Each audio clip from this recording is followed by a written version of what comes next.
হুম। ফারুক ভাই ঠিক আছে, শুরু করে দেন, অলরেডি আমাদের 6 মিনিট লেট হয়ে গেছে। ওকে। ওকে ভাই, ওকে ঠিক আছে, শুরু করছি আমি।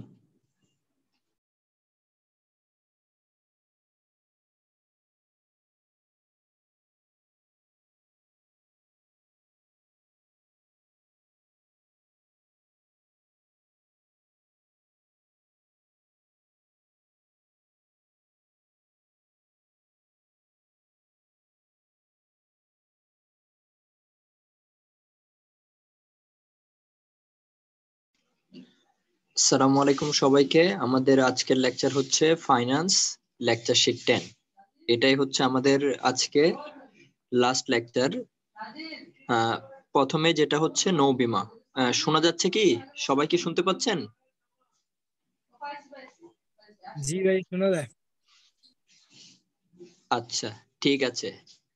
তো প্রথমে হচ্ছে নৌ বীমা। তো নৌ বীমা হচ্ছে কি, যখন সমুদ্রে সমুদ্রে নৌ এবং পণ্যের জন্য, পণ্যের যে সামগ্রিক ক্ষয়ক্ষতি আছে, জাহাজ অথবা পণ্যের সামগ্রিক ক্ষয়ক্ষতি দূর করার জন্য যে বীমাটা আমরা করি সেটাকে বলছি নৌ বীমা। আর নৌ বীমাই হচ্ছে যত ধরনের বীমা আছে, নৌ বীমা, জীবন বীমা, অগ্নি বীমা, দুর্ঘটনা বীমা, যত বীমা আছে সবার আগে নৌ বীমার উৎপত্তি হয়। নৌ বীমার ইংলিশ হচ্ছে কি মেরিন ইন্স্যুরেন্স। মানে এই নৌ বীমার উৎপত্তি হয় হচ্ছে ইংল্যান্ডে 1871 সালে, যেটা হচ্ছে আপনার ইংল্যান্ডের একজন ব্যক্তি এডওয়ার্ড ল্যালোটস, উনি হচ্ছে সর্বপ্রথম নৌ বীমার ধারণাটা দেয়। মানে যখন একটা দেশ আরেকটা দেশের সাথে ব্যবসা বাণিজ্য করে, এখন তো দেখা যাচ্ছে ব্যবসা বাণিজ্য আপনার হচ্ছে আকাশপথে হয়, স্থলপথে হয়। তখনকার সময়ে বেশিরভাগ সময় হতো কি সমুদ্রে, মানে অর্থাৎ নৌ নৌ বিমা মানে জাহাজের মাধ্যমে, অর্থাৎ পানিপথে বেশিরভাগ বাণিজ্যটা হতো। তো তখন উনি করলো কি, এই যে নৌ বীমার ধারণাটা নিয়ে আসে যে একটা বীমা প্রতিষ্ঠান থাকবে, সে হচ্ছে এই জাহাজ বা পণ্যের ক্ষতিপূরণের নিশ্চয়তা দিবে। এর ভিত্তিতে 1871 সালে সর্বপ্রথম নৌ বীমার উৎপত্তি হয়। আর নৌ বীমার ইংলিশ হচ্ছে মেরিন ইন্স্যুরেন্স। মেরিন বলতে আমরা সামুদ্রিক বুঝাই, সামুদ্রিক জীবন বুঝি বা সমুদ্র বুঝি, কিন্তু এখানে মেরিন ইন্স্যুরেন্স বলতে আমরা মূলত নৌ বীমাটাকেই বোঝাচ্ছি। এই নৌ বীমার কিছু উপাদান আছে, একটা হচ্ছে আইনগত উপাদান আর একটা হচ্ছে অন্যান্য উপাদান। আইনগত উপাদানের মধ্যে দুটি পক্ষ অবশ্যই নৌ বীমায় দুটি পক্ষ থাকবে, একটা হচ্ছে বীমা গ্রহীতা, একটা হচ্ছে বীমাকারী।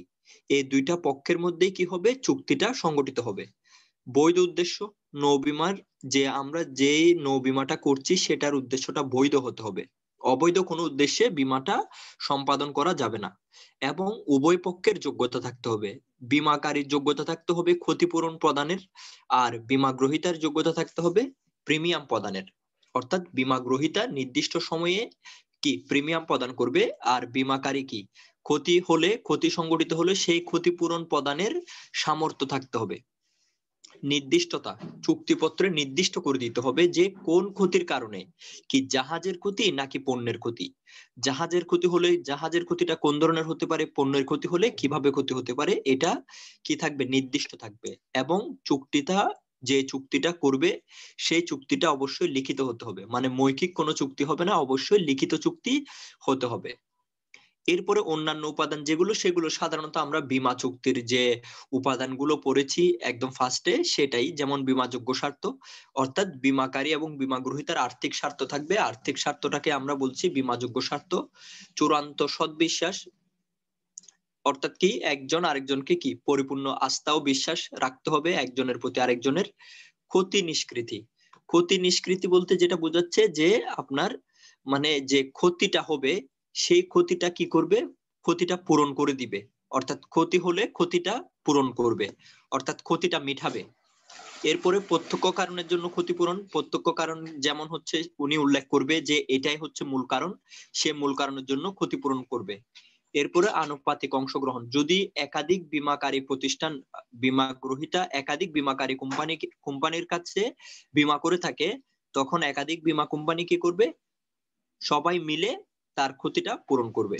এরপরে স্থলাভিষিক্ত কি, ধরেন আপনার হচ্ছে জাহাজটা ডুবে গেল, ডুবে যাওয়ার পরে ওই ডুবন্ত জাহাজের ক্ষতিপূরণ করলো বীমা কোম্পানি।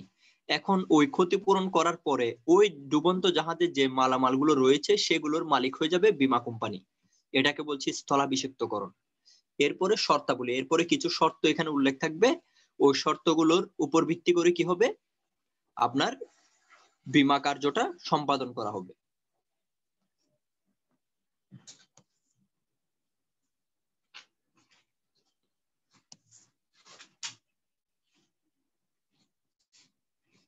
ইউনিট 1 নিয়ে কারো কোনো প্রশ্ন আছে কিনা? ভাই আনুপাতিকের ইয়েটা একটু আবার বললে ভালো হতো, আনুপাতিক আচ্ছা, অন্যান্য আনুপাতিক, উপাদানের মধ্যে।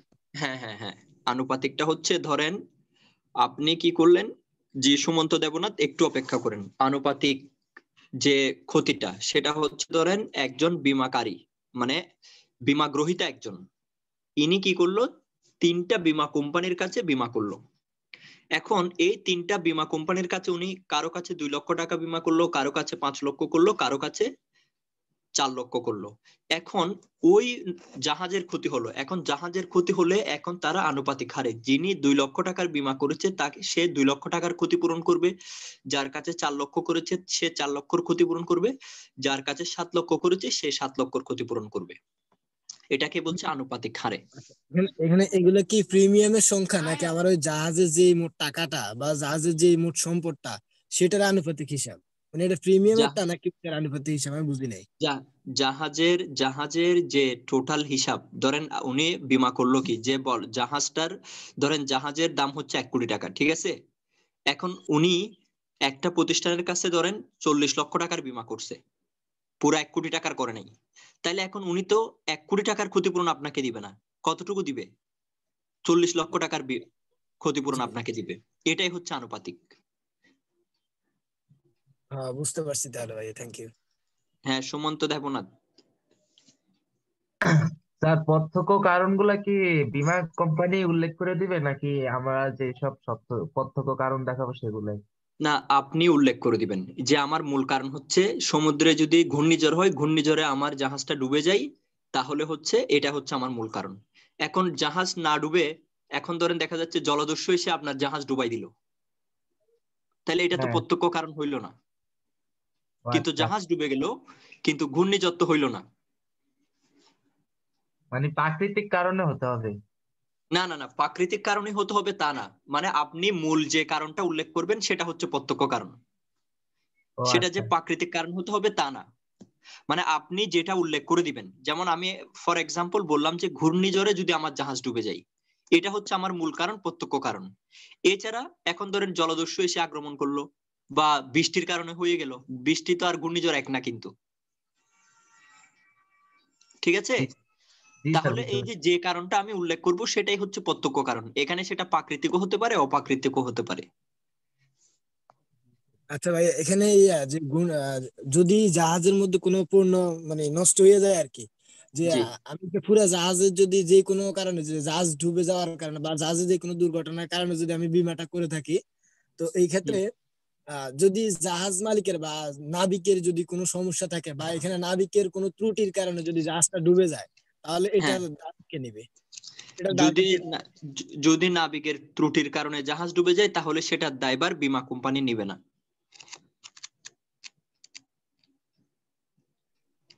বুঝতে পারছি ভাই, থ্যাংক ইউ। যেমন ধরেন এরকম হলো যে জাহাজের চলাচল যোগ্যতা নাই, ধরেন জাহাজের একটা চলাচল যোগ্যতা আছে, যেমন আটলান্টিক মহাসাগর বা প্রশান্ত মহাসাগরে যে জাহাজগুলো চলে, যে জাহাজগুলো চলতে পারবে, ধরেন স্বাভাবিকভাবে বঙ্গোপসাগর ওই জাহাজ, বঙ্গোপসাগরে নরমালি যে জাহাজগুলো চলে সেগুলো প্রশান্ত মহাসাগর বা আটলান্টিক মহাসাগরে চলাচলের যোগ্যতা রাখবে না। এখন কারণ হচ্ছে ধরেন এগুলো হচ্ছে নর্মাল জাহাজ, ওগুলো হচ্ছে অনেক বড় জাহাজ। এখন ধরেন আপনি এই আপনার জাহাজের চলাচল যোগ্যতা প্রশান্ত মহাসাগরে নেই, এখন আপনি প্রশান্ত মহাসাগরে ওই জাহাজটা নিয়ে যাচ্ছেন, এখন সেটা ডুবে গেল, তাহলে বীমা কোম্পানি টেস্ট করে দেখলো আপনার এই জাহাজের চলাচল যোগ্যতা তো প্রশান্ত মহাসাগরে নেই, তো এটার দায়ভার তো বীমা কোম্পানি নিবে না। আর এই শর্তগুলো, এই শর্তগুলো আমরা পড়বো একটু পরে। হ্যাঁ আচ্ছা, এখানে জাহাজের বিষয়টা, জাহাজ কি যখন এক স্থান থেকে অন্য স্থানে জাহাজে যায় সাধারণত নৌপথে, তো জি, বীমা কোম্পানিকে আগে চেক করা হয় না যে তারা আগে বিষয়গুলো না দেখে আগে কি কাজ করে ফেলে নাকি? মানে আগে বিষয়গুলো দেখে কিনা? হ্যাঁ দেখবে, অবশ্যই দেখবে। বীমা কোম্পানি অবশ্যই এগুলো দেখে, এগুলো দেখেই তো তারপরে বলে। যেমন বীমা কোম্পানি দেখলো যে এই জাহাজের চলাচল যোগ্যতা প্রশান্ত মহাসাগরে নেই, এখন ওই প্রশান্ত মহাসাগরে এই জাহাজটা ডুবে গেল, তাহলে কি বীমা কোম্পানি তো জানে যে এই জাহাজের চলাচল যোগ্যতা প্রশান্ত মহাসাগরে নেই, তাহলে বীমা কোম্পানি কি করবে? যেমন ধরেন আপনি নর্মাল একটা ডিঙ্গি নৌকা নিয়ে ধরেন বরিশাল থেকে চাঁদপুর আসতে, এই ঢাকা আসতেছেন পদ্মা মেঘনা হয়ে, নর্মাল ডিঙ্গি নৌকা, তাহলে এই ডিঙ্গি নৌকার তো চলাচল যোগ্যতা নাই। এখন বড় বড় লঞ্চ গুলো চলাচল যোগ্যতা আছে, এই ডিঙ্গি নৌকা যদি ডুবে যায় বীমা কোম্পানি ক্ষতিপূরণ তো করবে না। বুঝতে পারছি ভাইয়া, থ্যাংক ইউ, ঠিক আছে। আর কারো কোনো প্রশ্ন? আচ্ছা, তাহলে এখন আমরা আসি ইউনিট 2 তে। নৌ বিপদটা কি? হ্যাঁ, যে সকল বিপদের কারণে সমুদ্রে জাহাজ এবং পণ্যের ক্ষতি হতে পারে সেই বিপদগুলোকে আমরা বলছি নৌ বিপদ। যেমন ঝড়, তুফান, বরফের আঘাত, তারপর হচ্ছে চুরি ডাকাতি, এগুলোকে আমরা বলছি নৌ বিপদ। এখন এই নৌ বিপদ গুলোকে আমরা আবার দুইটা ভাগে ভাগ করতে পারি, একটা হচ্ছে প্রাকৃতিক নৌ বিপদ, একটা হচ্ছে অপ্রাকৃতিক নৌ বিপদ। প্রাকৃতিক নৌ বিপদ কোনটা? যেমন ধরেন সমুদ্রে জলোচ্ছ্বাস, ঘূর্ণিঝড়, বৈরী আবহাওয়া, ঠিক আছে, হঠাৎ বৃষ্টি, এরপর হচ্ছে বরফের আঘাত, এগুলো হচ্ছে প্রাকৃতিক। আর অপ্রাকৃতিক কি? যেমন ধরেন আপনার যুদ্ধ চলছে, যুদ্ধ, জলদস্যুর আক্রমণ, ঠিক আছে, আরেকটা জাহাজের সাথে আরেকটা জাহাজের ধাক্কা লাগা, এগুলো হচ্ছে কি অপ্রাকৃতিক। এখন এই নৌ বিমার যে চুক্তিগুলো আছে এই চুক্তিগুলোকে, শর্তগুলোকে আমরা দুইটা ভাগে ভাগ করতে পারি, একটা হচ্ছে ব্যক্ত শর্তাবলী।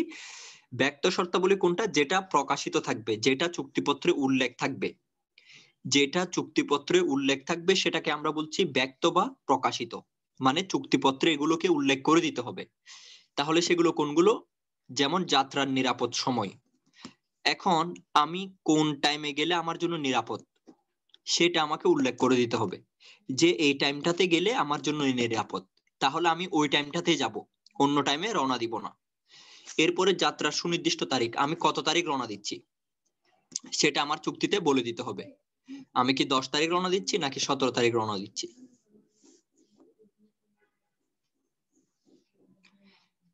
হ্যাঁ, এরপরে হচ্ছে রক্ষীবহর সঙ্গে রাখা, আমি কি রক্ষীবহর সঙ্গে রাখছি কিনা, মানে যারা রক্ষণাবেক্ষণের দায়িত্বে থাকে তাদেরকে রাখছি কিনা।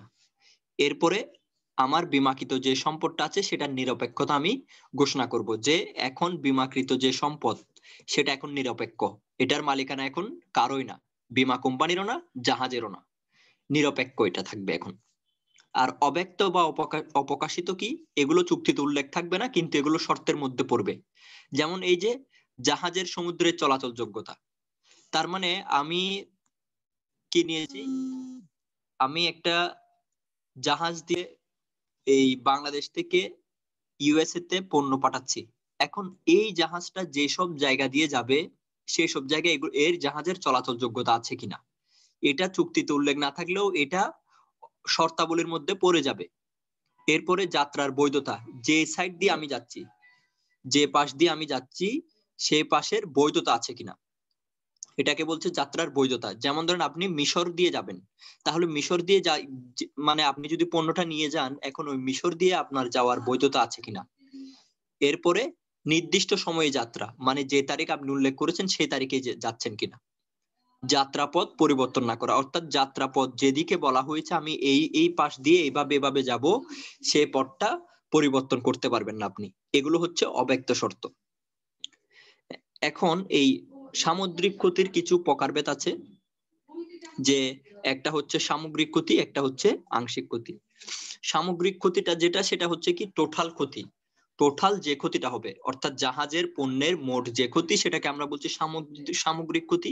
আর আংশিক ক্ষতি বলতে যে কোনো একটা, হয় পণ্যের ক্ষতি হলো না হয় জাহাজের ক্ষতি হলো, এটাকে বলছি আমরা আংশিক ক্ষতি। এখানে যেটা গুরুত্বপূর্ণ সেটা হচ্ছে সমুদ্রে পণ্য নিক্ষেপণ। সমুদ্রে পণ্য নিক্ষেপণটাকে আমরা জ্যাটিসন বলে থাকি, ইংলিশে জ্যাটিসন বলে, অর্থাৎ যখন ধরেন জাহাজ দুলছে, ধরেন দেখা যাচ্ছে জাহাজটা পণ্যের বেশি পণ্য থাকার কারণে জাহাজটা দুলছে বা জাহাজটা ডুবে যাওয়ার সম্মুখীন হচ্ছে, এই ক্ষেত্রে সমুদ্রে যখন কিছু পণ্য নিক্ষেপ করে দেওয়া হয় তখন সেটাকে বলছে পণ্য নিক্ষেপণ বা জেটিসন। আর যে পণ্যটা নিক্ষেপ করা হয় সেটাকে আমরা বলি জেটসাম, অনেক সময় ইংলিশে দিয়ে দেয় যে জেটিশন কি। জেটিশন হচ্ছে কি, যখন আমরা সমুদ্রে পণ্য নিক্ষেপ করি, জাহাজকে ডোবা থেকে রক্ষা করার জন্য কিছু পণ্য সমুদ্রে আমরা নিক্ষেপ করে দিই, সেই পণ্যটাকে আমরা বলছি জেটিশন।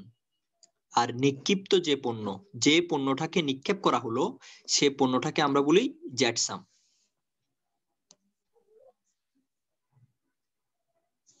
ইউনিট 2 নিয়ে কারো কোনো প্রশ্ন আছে কিনা? ইউনিট 2।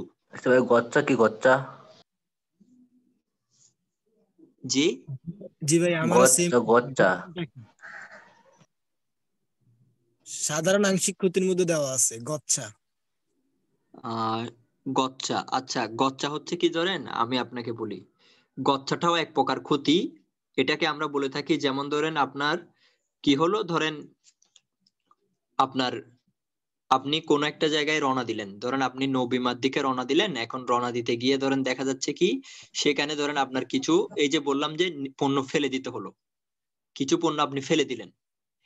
এই পণ্যটা যে ফেলে দিচ্ছেন, এটা তো এক প্রকার ক্ষতি। আপনি জাহাজটাকে রক্ষা করার জন্য কিছু পণ্য ফেলে দিচ্ছেন, তো এটা এক প্রকার ক্ষতি না? এই ধরনের ক্ষতিটাকে আমরা বলছি গচ্চা, যে এটা আমার লস হয়ে গেল, এটা আমি বাধ্য হয়ে মানে নিজ থেকে স্বেচ্ছায় কি করে দিতে হচ্ছে, স্বেচ্ছায় দিয়ে দিতে হচ্ছে। এটাকে বলছে ধরেন এটা এক প্রকার গচ্চা বা এক্সপেন্ডিচার আর কি। ক্লিয়ার? জি ভাইয়া। স্বইচ্ছা যদি নিক্ষেপণ করা হয় তাহলে নাকি? এমনি তো সবগুলোই ক্ষতি, স্বইচ্ছা নিক্ষেপণ করা হলে তারপরে গচ্ছা হবে নাকি? হ্যাঁ হ্যাঁ, মানে স্বইচ্ছায়, যেটা আপনি অপারগ, আপনি করে দিতে বাধ্য।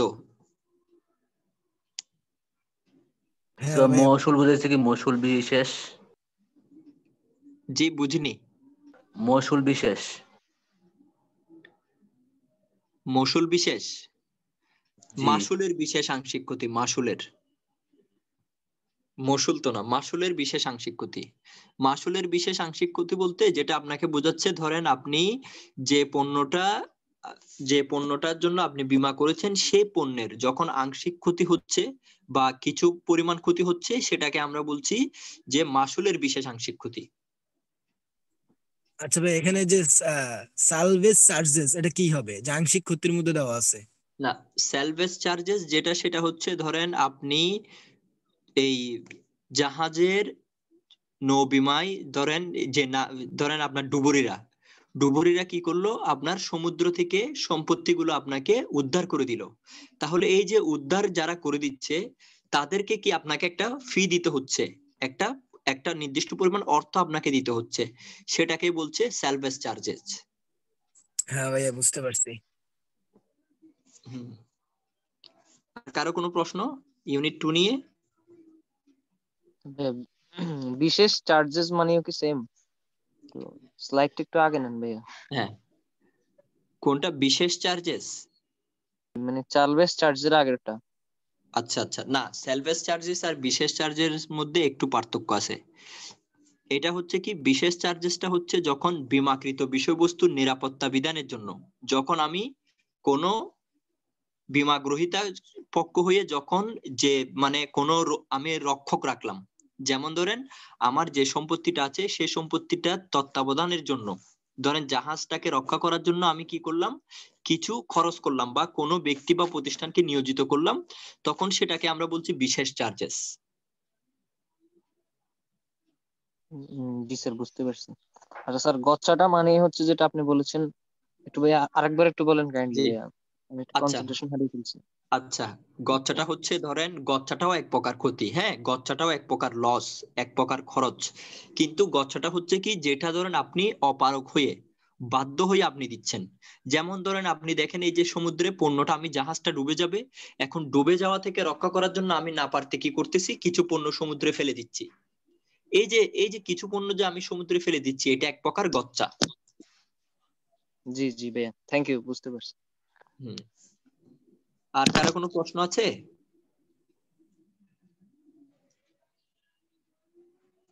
আচ্ছা, আশা করি আর কারো কোনো প্রশ্ন নেই। আমরা পরেরটাতে যাই। হ্যাঁ, এখন আমরা পড়বো হচ্ছে অগ্নিবীমা। অগ্নিবীমাটা কি, অর্থাৎ অগ্নিজনিত ক্ষয়ক্ষতি থেকে রক্ষা পাওয়ার জন্য যে বীমাটা আমরা করছি, সেটাকে বলছি আমরা অগ্নিবীমা। অগ্নিবীমাটা আমরা স্থাবর অস্থাবর সম্পত্তির উপর করতে পারি, আর অগ্নি বীমাটা হচ্ছে কি ক্ষতিপূরণের চুক্তি। অগ্নি বীমা এখানে কি ক্ষতিপূরণের চুক্তি। অগ্নি বীমাতেও দুটি পক্ষ থাকবে, একটা হচ্ছে বীমাকারী, একটা হচ্ছে বীমা গ্রহীতা। অর্থাৎ একটা জিনিস আমরা মাথায় রাখবো, সেটা হচ্ছে জীবন বীমা ব্যতীত যত ধরনের বীমা আছে সবগুলোই ক্ষতিপূরণের চুক্তি। হ্যাঁ, এখানে অগ্নি বীমার ক্ষেত্রে কিছু শ্রেণী বিভাগ আছে, যেমন হচ্ছে একটা দিছে হচ্ছে মূল্যায়িত বীমাপত্র, অর্থাৎ যে বীমাপত্রে সম্পত্তির মূল্যটা পূর্ব থেকেই নির্ধারিত করা হবে সেটাকে বলছি আমরা মূল্যায়িত বীমাপত্র। আর অমূল্যায়িত বীমাপত্র হচ্ছে সম্পত্তির মূল্য পূর্ব থেকে আমরা নির্ধারণ করব না, ক্ষতি হবে, ক্ষতি হওয়ার পরে তার মূল্যটা আমরা নির্ধারণ করব কতটুকু ক্ষতি হলো, তখন সেটাকে আমরা বলছি অমূল্যায়িত বীমাপত্র। আর নির্দিষ্ট বীমাপত্র হচ্ছে কি নির্দিষ্ট পরিমাণ অর্থ এবং নির্দিষ্ট পরিমাণ প্রিমিয়াম যেখানে উল্লেখ থাকবে। যেমন আমার ক্ষতি হবে 4 লক্ষ টাকা এবং আমি প্রিমিয়াম দিব 10,000 টাকা। এই যে ক্ষতিপূরণ এবং প্রিমিয়াম যখন আমি নির্দিষ্ট করে দিচ্ছি সেটাকে আমি বলছি নির্দিষ্ট বীমাপত্র। এরপরে হচ্ছে কি গড়পরতা বীমাপত্র, যখন আমার যে ক্ষতিটা হবে সেটা যখন আমি আনুপাতিক হারে বা গড় হারে যখন আমি সেটা নির্ধারণ করব তখন সেটাকে আমি বলছি গড়পরতা বীমাপত্র। আর ভাসমান বীমাপত্র হচ্ছে কি যদি প্রতিষ্ঠানের বিভিন্ন রক্ষিত যে মজুদ পণ্যগুলো রয়েছে সেই মজুদ পণ্যগুলোর উপর যখন আমি বীমা করি তখন সেটাকে আমি বলছি ভাসমান বীমাপত্র। প্রতিষ্ঠানে যে গোদামে যে রক্ষিত বীমা পণ্যগুলো রয়েছে সেই পণ্যগুলোর যখন আমি বীমা করছি সেটাকে বলছি ভাসমান বীমাপত্র। এরপরে হচ্ছে কি বাড়তি বীমাপত্র। বাড়তি বীমাপত্র কোনটা, যে আমার যখন যে মালামালগুলো রয়েছে নির্দিষ্ট সময়ের জন্য সে মালামালগুলো যদি আমরা সংরক্ষিত না করে, অর্থাৎ আগমন বা নির্গমন সব সময় ঘটে, যে এখানে কন্টিনিউ এখানে নির্দিষ্ট কোনো পণ্য থাকবে এমন কোনো কথা নাই। ধরেন আজকে 100টা পণ্য ঢুকলো ফ্যাক্টরিতে, আবার আজকে 100টা পণ্য বের হয়ে যাচ্ছে, অর্থাৎ যেখানে প্রতিদিন কন্টিনিউ যে ফ্যাক্টরিতে পণ্য ইন হচ্ছে আউট হচ্ছে ওই ফ্যাক্টরিটার উপর বেস করে যখন আমি বীমাপত্রটা করি তখন সেটাকে বলছি বাড়তি বীমাপত্র। এরপরে হচ্ছে কি ঘোষণাযুক্ত বীমাপত্র। অর্থাৎ ঘোষণাযুক্ত বীমাপত্রে বলছে কি যে বীমাপত্রে একটা নির্দিষ্ট সময়ে তার কাছে সর্বোচ্চ যে পরিমাণ সম্পদ মজুদ থাকবে সেই পরিমাণের পণ্যের মূল্য উল্লেখ করে আমরা যখন বীমাপত্র করব তখন সেটাকে বলছি ঘোষণাযুক্ত বীমাপত্র। অর্থাৎ ধরেন ওনার এক বছরে ধরেন সর্বোচ্চ মজুদ থাকে 10 লক্ষ টাকা। এখন উনি যখন ঘোষণা করলো যে এই 10 লক্ষ টাকায় আমার সর্বোচ্চ মজুদ, এই 10 লক্ষ টাকার উপর উনি যখন বীমা করে তখন সেটাকে আমরা বলছি ঘোষণাযুক্ত বীমাপত্র। আচ্ছা, আর যে বীমাপত্রে পূর্ব থেকে প্রিমিয়াম নির্ধারণ করা হয়, আবার দেখা যায় কি পণ্য মজুদের হ্রাস বৃদ্ধির উপর ভিত্তি করে প্রিমিয়ামের ওঠানামা করে সেটাকে বলছি, বা যেমন ধরেন ওনার প্রিমিয়াম হচ্ছে 10,000 টাকা, তখন উনি উল্লেখ করলো যে ওনার মজুদ হচ্ছে 1 লক্ষ টাকা। এখন ওনার মজুদটা বেড়ে 5 লক্ষ হয়ে গেল, তখন প্রিমিয়ামও বেড়ে যাবে ওই হারে। আবার ওনার মজুদ ছিল 1 লক্ষ টাকা, এখন ওনার মজুদ কমে হয়ে গেল 5,000 টাকা, তাহলে ওনার প্রিমিয়াম তো আর 10,000 টাকা থাকতে পারে না, তো প্রিমিয়ামও কমে যাবে। এই যে মজুদ পণ্যের হ্রাস বৃদ্ধির সাথে সাথে প্রিমিয়ামের যে ওঠানামাটা হচ্ছে সেটাকে বলছে সমন্বয়যোগ্য বীমাপত্র। আর বাট্টাকৃত সর্বোচ্চ মূল্যের বীমাপত্র মানে যে বীমাপত্রে বাট্টার উল্লেখ থাকবে এবং বাট্টাটা বা ছাড়টা সবচেয়ে বেশি থাকবে সেটাকে বলছি আমরা কি বাট্টাকৃত সর্বোচ্চ বীমাপত্র।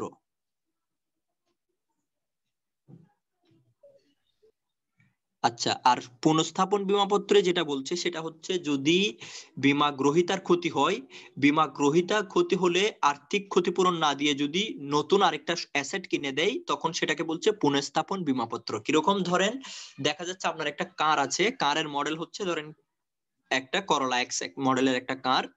এই কারটা কি হলো আপনার ধরেন আগুনে পুড়ে ছাই হয়ে গেল। এখন বীমা কোম্পানি আপনাকে ক্ষতিপূরণটা টাকায় না দিয়ে বীমা কোম্পানি যদি আপনাকে করলা এক্স মডেলের একটা গাড়ি কিনে দেয় তখন সেটাকে বলছি আমরা পুনঃস্থাপন বীমাপত্র। দেখেন কারো কোনো প্রশ্ন আছে ইউনিট 3 নিয়ে? স্যার ঘোষণাযুক্ত বীমাপত্র আপনার কথাটা সাউন্ডটা ক্লিয়ার না, আবার বলেন। 1, 2 এবং 9 নাম্বারটা একটু আবার বলেন। যে সানজিদা একটু অপেক্ষা করেন। এক, মূল্যায়িত বীমাপত্র। মূল্যায়িত বীমাপত্রে বললাম যে যেখানে সম্পত্তির মূল্য, ক্ষতিপূরণের মূল্য পূর্ব থেকে নির্ধারণ করা হবে, সেটাকে বলছি মূল্যায়িত বীমাপত্র। এক। দুই, আচ্ছা ভাই, তাহলে এখানে ক্ষতিপূরণটা কিভাবে ক্ষতিপূরণটা কিভাবে দেওয়া হবে? যে আমি যদি আগে আমার প্রতিষ্ঠানে বা একটা গোডাউনে যদি এত টাকার একটা নির্দিষ্ট হারে মাল থাকে, তাহলে ওই পুরা মালের উপরে কি আমার ক্ষতিপূরণটা মূল্যায়ন করা হবে? এখানে বলে দিবে, যেমন ধরেন আপনাকে বলে দিল যে দেখেন আপনার ওখানে 1 কোটি টাকার মাল আছে, 10 কোটি টাকার মাল আছে, এটা না, ক্ষতি হলো আমি সর্বোচ্চ 4 লক্ষ টাকা পর্যন্ত ক্ষতি বিয়ার করব, এর বেশি আমি পারবো না বা এর বেশি করব না। তাহলে আগে থেকে মূল্যায়ন করে দিল না আপনাকে? এটা বুঝতে পারছি, এখানে পরেরটা হ্যাঁ তাহলে বুঝতে পারবো, পরেরটা দরকার নেই। আর 9 নম্বরটা একটু বলুন ভাইয়া। হ্যাঁ, 9 নাম্বার হচ্ছে কি, যেমন ধরেন আপনাকে ধরেন পণ্য, আপনার যে পণ্য আছে বা আপনার যে সম্পত্তির যে মূল্য আছে, সে মূল্য যা হতে পারে তা থেকে কিছুটা আপনাকে কি করে দিল, কম লিখে দিল। যে ধরেন আপনার আছে হচ্ছে, ধরেন যেমন আপনার কি করলো, ধরেন 1 কোটি টাকা, 1 কোটি টাকা থেকে বীমা কোম্পানি কি করলো, আপনাকে কিছু ছাড় দিয়ে দিল, ছাড় দিয়ে বীমাটা করলো, তখন সেটাকে বলছি আমরা বাট্টাকৃত সর্বোচ্চ মূল্যের বীমাপত্র। বুঝতে পারছি ভাইয়া, থ্যাংক ইউ। হ্যাঁ, আর পরে এরপরে একজন চ্যাটে লিখেছে জি যে ভাইয়া। ঘোষণা। জি সঞ্জিতা বলেন। ভাইয়া, ঘোষণামুক্ত বীমাপত্রটা বুঝি নাই। ঘোষণাযুক্ত, মুক্ত না। আচ্ছা আচ্ছা, জি ভাইয়া। হ্যাঁ, এখন দেখেন যে ধরেন আপনার বীমা গ্রহীতার একটা নির্দিষ্ট সময়ে আপনার যে পরিমাণ মজুরটা থাকতে পারে, সেই পরিমাণ, যেমন ধরেন আপনার হচ্ছে, আপনি ধরেন এই একটা কিসের বিজনেস করেন, ধরেন আপনার হচ্ছে লাইব্রেরি আছে। এখন এই লাইব্রেরিতে আপনার লাইব্রেরিটার উপর আপনি কি করবেন, বীমা করবেন। এখন বছরে জানুয়ারি মাসে আপনি সবচেয়ে বেশি বই রাখেন, এখন জানুয়ারি মাসে সবচেয়ে বেশি পণ্য আপনার মজুদ থাকে, তার মানে ধরেন জানুয়ারি মাসে আপনার 10 লক্ষ টাকার পণ্য মজুদ থাকে, আর বাকি সময়গুলোতে দেখা যাচ্ছে তেমন একটা বই সেল হয় না, তখন দেখা যায় 5 লাখ 6 লাখ 7 লাখ এমন থাকতে পারে। এখন এই যে জানুয়ারি মাসটা, এটা হচ্ছে সর্বোচ্চ 10 লক্ষ টাকা মজুদ থাকে, সেটা উল্লেখ করে যখন আপনি বীমা করছেন, তখন সেটাকে বলছি আমরা ঘোষণাযুক্ত, যে আমার সর্বোচ্চ এই পরিমাণ পণ্য মজুদ থাকে, আর সেটার উপর ভিত্তি করে আমি কি করছি, বীমাটা করছি, সেটাকে বলছে ঘোষণাযুক্ত। মানে আপনি ঘোষণা করলেন যে আপনার সর্বোচ্চ এত পরিমাণ মজুদ থাকে।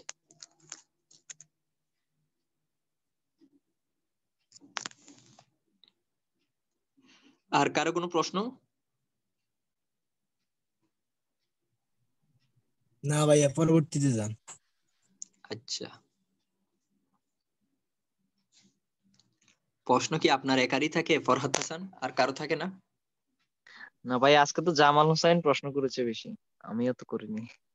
ও আচ্ছা আচ্ছা, হ্যাঁ, জামাল হোসেন আর ফরহাদ হাসান, এছাড়া তো আর কারো প্রশ্ন আমি দেখি না।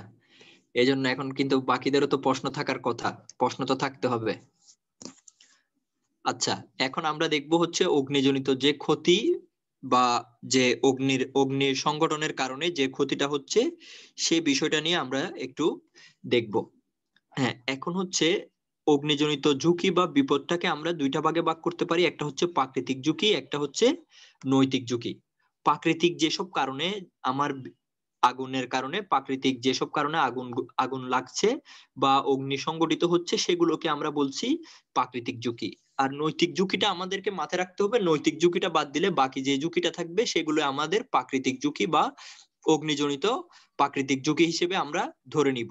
এখন নৈতিক ঝুঁকির মধ্যে কি হইতে পারে, যেমন ধরেন স্বেচ্ছা প্রণোদিত অগ্নিসংযোগ, ইচ্ছা করে আপনি আগুন লাগিয়ে দিলেন, এটা তো স্বেচ্ছা প্রণোদিত, বা কেউ একজন ইচ্ছা করে আপনাকে আপনার ওখানে আগুন লাগিয়ে দিল ফ্যাক্টরিতে, এটা হচ্ছে নৈতিক ঝুঁকি, যে আপনি নৈতিকভাবে এখানে কি করলেন, যে আপনার নীতিটা ভঙ্গ করলেন। এরপরে কি অবহেলা অসতর্কতা, আপনি সতর্ক না, আপনার ধরেন দেখা যাচ্ছে কি এই আপনার ফ্যাক্টরির পাশে ধরেন এই কি আছে, ধরেন হোটেল আছে বা অন্য কিছু কারখানা আছে যারা আগুন দিয়ে কাজ করে। এখন তাহলে কি এখানে আপনাকে সতর্ক থাকতে হবে। এখন ধরেন কয়লার বা আপনার ফ্যাক্টরির পাশে কয়লার কিছু কাজ আছে, কয়লা নিয়ে কাজ করে এরকম প্রতিষ্ঠান আছে, তাহলে এখন তো এখানে আগুনের একটা সম্ভাবনা আছে, তাহলে এই জায়গায় আপনাকে সতর্ক থাকতে হবে। এখন আপনি যদি অবহেলা ও অসতর্ক থাকেন, তাহলে এটা হচ্ছে আপনার নৈতিক ঝুঁকি।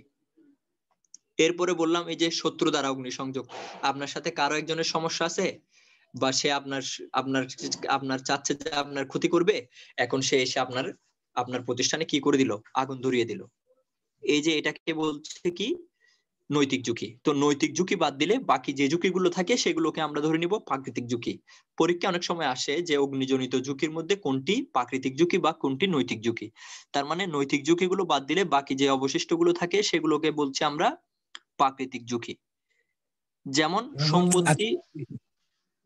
জি ভাই একটা প্রশ্ন ছিল এখানে, জি শত্রু দ্বারা অগ্নি সংযোগের যে বিষয়টা আছে এখানে, আমি যদি ব্যবসা করি, আমার শত্রু আছে ঠিক আছে, কিন্তু আমি তো এখানে আগুন দিই নাই, তাহলে আমার এটা কেন নৈতিকতার ঝুঁকি হবে?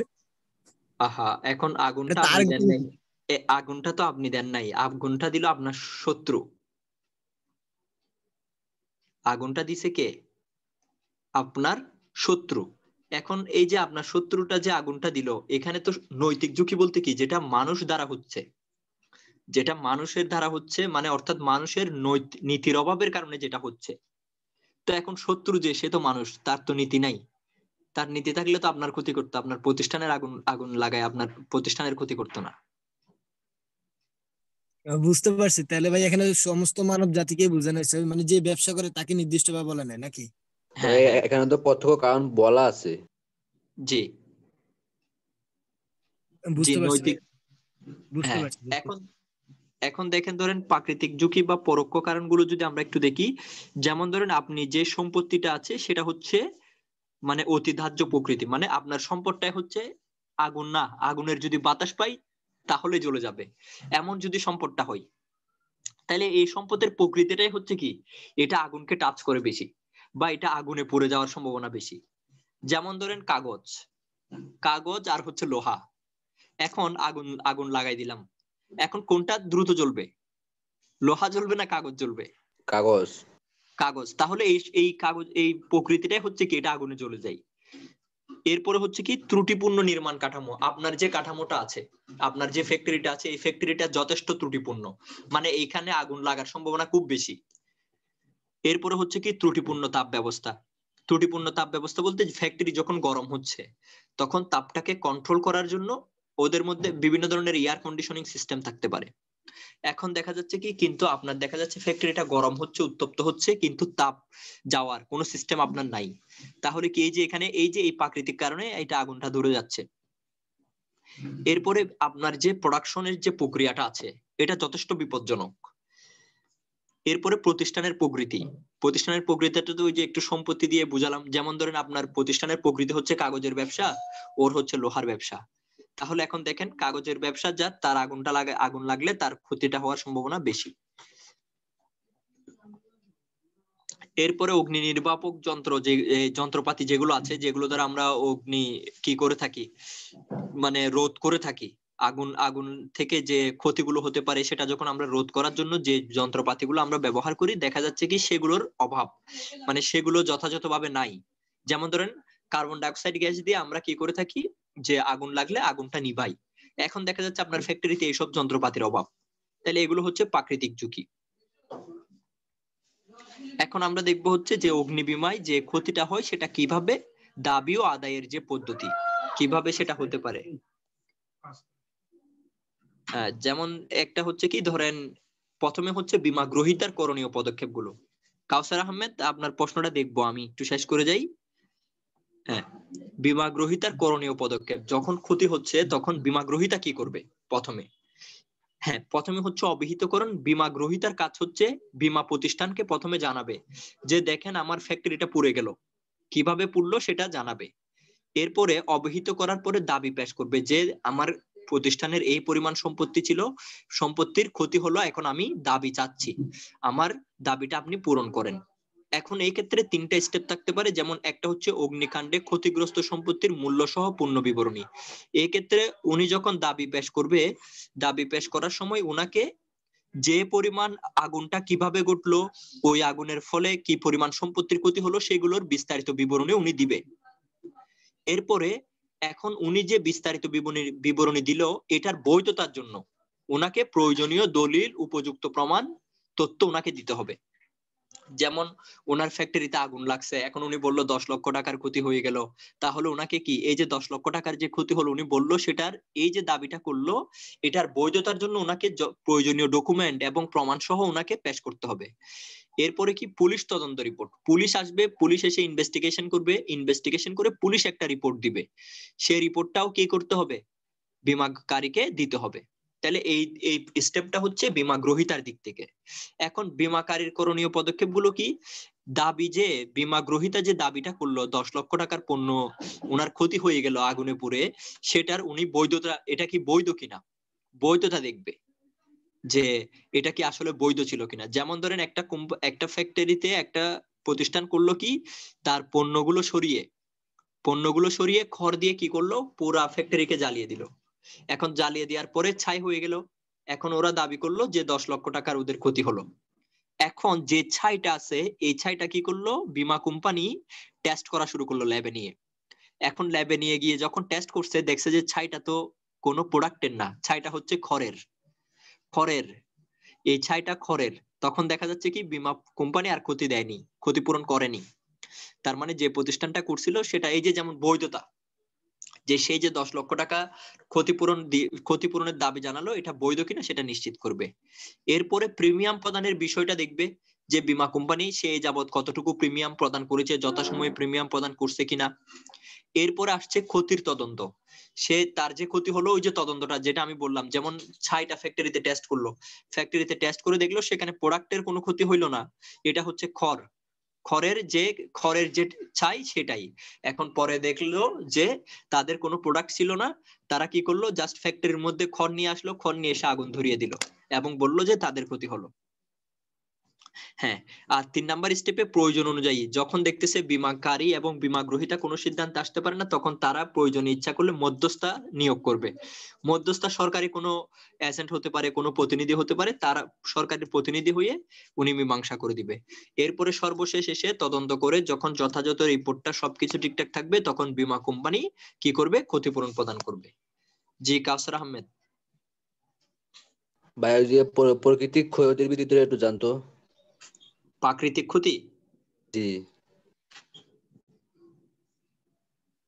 জি ত্রুটিপূর্ণ নির্মাণ কাঠামো আর ত্রুটিপূর্ণ শাখা বিন্যাস মানে দুটার মধ্যে পার্থক্য কি? হ্যাঁ, এখন হচ্ছে ত্রুটিপূর্ণ নির্মাণ কাঠামো হচ্ছে আপনার ফ্যাক্টরিটার যে কাঠামোটা আছে, ফাউন্ডেশনটাই ত্রুটিপূর্ণ, এটাকে বলছে আপনার যে বিল্ডিং এর যে ফাউন্ডেশন সেটা। আর ত্রুটিপূর্ণ শাখা বিন্যাস বলতে একটা প্রতিষ্ঠানের অনেকগুলো ডিপার্টমেন্ট থাকতে পারে, যেমন গার্মেন্টস এর এরা কি করতেছে, ধরেন শার্ট প্রডিউস করে, এখন শার্ট প্রডিউস করলে একটা জায়গায় তারা শুধু সেলাইয়ের কাজ করে একটা ডিপার্টমেন্ট, আরেকটা ডিপার্টমেন্ট হচ্ছে কাপড় কাটছে, আরেকটা ডিপার্টমেন্ট হচ্ছে বোতাম লাগাচ্ছে। এখন দেখা যাচ্ছে এই যে তাদের যে শাখাটা আছে এই শাখার বিন্যাসটা, অর্থাৎ তাদের যে ফাংশনাল যে ডিপার্টমেন্টগুলোর যে ফাংশনিং যে কাজ, এই কাজটার মধ্যে যখন কি থাকবে, ত্রুটি থাকবে, তখন সেটাকে বলছি আমরা ত্রুটিপূর্ণ শাখা বিন্যাস। জি ভাই, থ্যাংক ইউ। আচ্ছা, আর কারো কোনো প্রশ্ন আছে?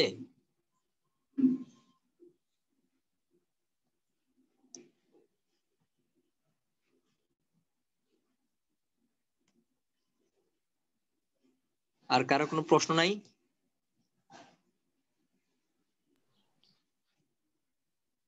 যুগ্ম বীমা কি? যুগ্ম বীমাতে তো এখন আমি স্টার্ট করি নাই, স্টার্ট করি। আচ্ছা ঠিক আছে ভাই। জি ভাইয়া। ভাইয়া নিয়োগ মধ্যস্থতাকারী নিয়োগ শেষে হচ্ছে ক্ষতিপূরণ প্রদান, যে দাবটা। জি জি, হ্যাঁ, এটা কি করব এখানে কি? হ্যাঁ, না না, জি এখানে বলো। কোনো সমস্যা নেই, আমি স্টেপটা বুঝতে পেরেছি। মানে একজন বীমা ক্ষতি হলে কিভাবে সে তার টাকাটা পাবে, প্রথমত জি মানে কয়েকটা স্তর পার করার পরে সে তার টাকাটা বুঝে পাবে আর কি, সেটাই জি জি হুম। বুঝতে। আর কারোর কোনো প্রশ্ন নাই? বাকিরা কি আছে? 14 জন আছে দেখতেছি। বাকিরাও প্রশ্ন করবেন। হ্যাঁ, এরপরে হচ্ছে দুর্ঘটনা বীমা, আকস্মিক আকস্মিক কোনো ক্ষতি বা অপ্রত্যাশিত কোনো ঘটনার কারণে যে ক্ষতিটা হচ্ছে সেই ক্ষতিটা হ্রাস করার জন্য আমরা যে বীমাটা করছি সেটা হচ্ছে দুর্ঘটনা বীমা। অর্থাৎ আমি অগ্নি বীমা, নৌ বীমা, জীবন বীমা এগুলো বাদ দিলে আর বাকি যে বীমাগুলো আছে এই যে এগুলোকে আমি বলে নিচ্ছি দুর্ঘটনা বীমা। যেগুলোর জন্য আমি প্রস্তুত থাকি না, অপ্রত্যাশিত ভাবে হচ্ছে, সেটাকেই আমরা বলছি দুর্ঘটনা বীমা। যেমন আপনার পা সম্পূর্ণ ভালো, কিন্তু আপনি হুট করে গাড়িতে উঠলেন, গাড়িতে উঠে দেখা যাচ্ছে আপনার অ্যাক্সিডেন্ট হয়ে গেল, আপনার পাটা ভেঙে গেল, তাহলে এই যে এটা একটা সম্পূর্ণ অপ্রত্যাশিত। কিন্তু দেখেন আপনি যখন ফ্যাক্টরিতে ব্যবসা করছেন আপনি জানেন যে কি আগুন লাগতে পারে, তাহলে এটাকে বলছে কি অগ্নি বীমা।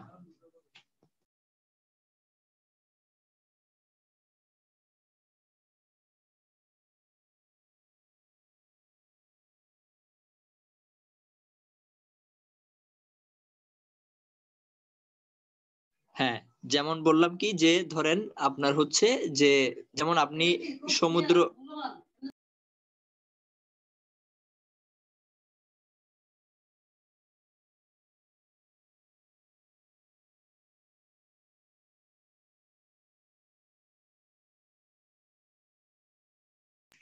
হ্যাঁ যেমন বললাম যে ধরেন আপনি একটা ফ্যাক্টরিতে আপনার পণ্য আছে, এখন আপনি জানেন যে এখানে আগুন লাগতে পারে প্রোডাকশনে, তাহলে এটা অগ্নি বীমা।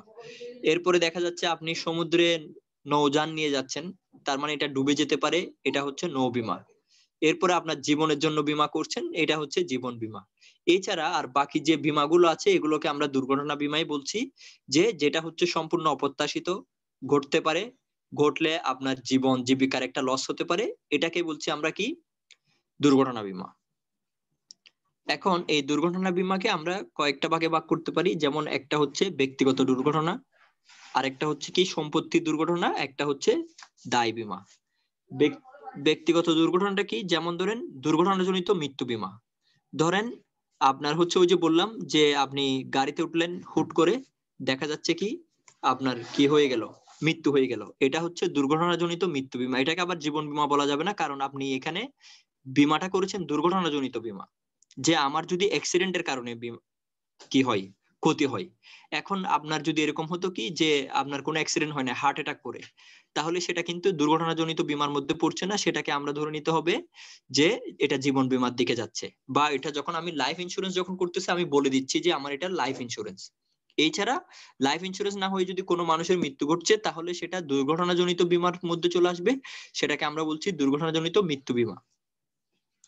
এরপরে দেখেন নির্দিষ্ট রোগ ও দুর্ঘটনা বীমা। খেয়াল করেন যে আমার কোনো নির্দিষ্ট রোগ থাকতে পারে, এই নির্দিষ্ট রোগের জন্য আমি কি করছি, যে কোনো মুহূর্তে মারা যেতে পারি, এই ক্ষেত্রে আমি ব্যক্তিগত দুর্ঘটনা বীমা করতেছি এবং আমি উল্লেখ করে দিচ্ছি এটা হচ্ছে দুর্ঘটনা বীমা, উল্লেখ করে দেওয়া হবে।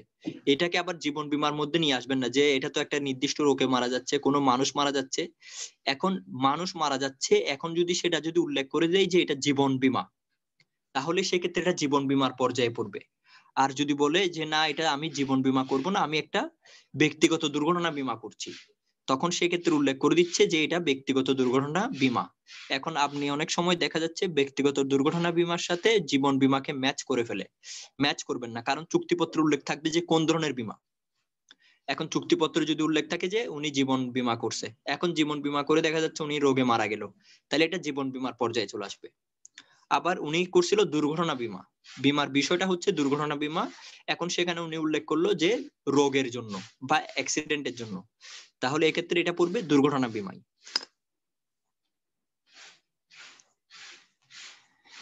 এরপরে কি চিকিৎসা বা হাসপাতাল খরচের বীমা। উনি অ্যাক্সিডেন্ট করলো, অ্যাক্সিডেন্ট করে দেখা যাচ্ছে উনার হাসপাতালে যেতে হবে, এখন এই ক্ষেত্রে খরচটা কিভাবে সে বিয়ার করবে, এখন ওই যে চিকিৎসা ও হাসপাতাল খরচের জন্য উনি বীমা করতে পারে।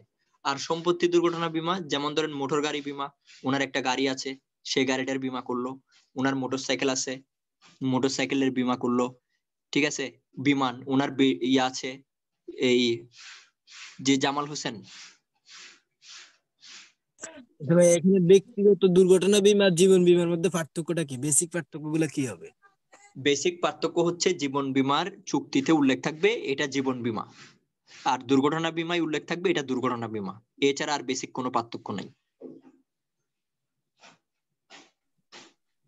জি ভাইয়া বুঝতে পারছি। হুম। এই জন্য বলছি যে অনেকে জীবন বীমার সাথে দুর্ঘটনা বীমাকে এক করে ফেলে, ব্যক্তিগত দুর্ঘটনা বীমা। হ্যাঁ, এরপরে বিমান বীমা। আপনার বিমান আছে, বিমানের আপনার ওই বিমানটাকে লস থেকে বাঁচানোর জন্য, বা যেমন ধরেন আপনার বাংলাদেশের বিমান আছে, এই বিমানটা ধরেন কুয়েতের দিকে যাচ্ছে, তো যাওয়ার সময় ধরেন দেখা যাচ্ছে বিমানটা অ্যাক্সিডেন্ট করলো, তাহলে এই যে বিমানের ক্ষতিটা হ্রাস করার জন্য আমরা কি করতে পারি? বিমান বীমা করতে পারি। শস্য বীমা, আমার অনেকগুলো শস্য আছে, এখন শস্যটা যাতে ক্ষতি থেকে লস হয়, ক্ষতিটা যেমন শস্য নষ্ট যাতে না হয়, বা নষ্ট হয়ে গেলে আমার যে ক্ষতিটা হচ্ছে সেই ক্ষতিটা দূর করার জন্য আমরা শস্য বীমা করতে পারি। গবাদি পশু, আমার গবাদি পশু আছে, গরু ছাগল, সেগুলোর বীমা করতে পারি। প্রকৌশল বীমা, আমার যে বিল্ডিং গুলো রয়েছে স্থাপনা, সেগুলোর বীমা করতে পারি। ঠিক আছে, এরপরে হচ্ছে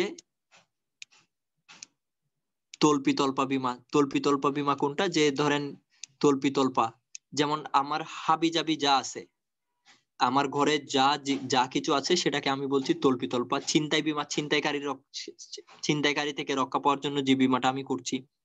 যুদ্ধ ঝুঁকি, যুদ্ধ হতে পারে, যুদ্ধের ফলে আমার যে ক্ষতিটা হবে সেটা হ্রাস করার জন্য যে বীমা।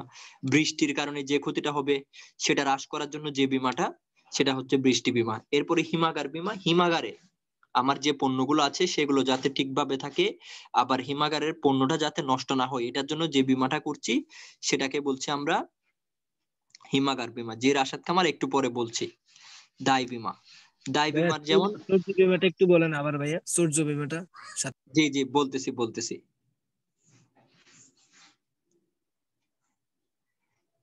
হ্যাঁ, ধরেন আপনার এই যে দেখেন চৌর্য বীমাটা হইতেছে কি, চুরি থেকে আসতেছে চৌর্য, অর্থাৎ চুরি ডাকাতি রাহাজানের হাত থেকে রক্ষা পাওয়ার জন্য যে বীমা সেটাকে বলছি চৌর্য বীমা।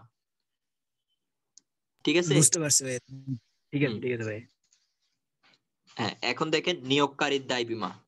নিয়োগকারীর দায় বীমা বলতে ধরেন কোন একটা প্রতিষ্ঠান কিছু কর্মীকে নিয়োগ করলো, এখন এই কর্মীদের ক্ষতি হচ্ছে, কর্মীদের ওই প্রতিষ্ঠানে কর্মীরা কাজ করতে গিয়ে দেখা যাচ্ছে ধরেন একটা ফ্যাক্টরিতে ধরেন কিছু শ্রমিক আছে, এখন ওই শ্রমিকরা কাজ করতে গিয়ে তাদের হাত কেটে যাচ্ছে, তাদের পা কেটে যাচ্ছে।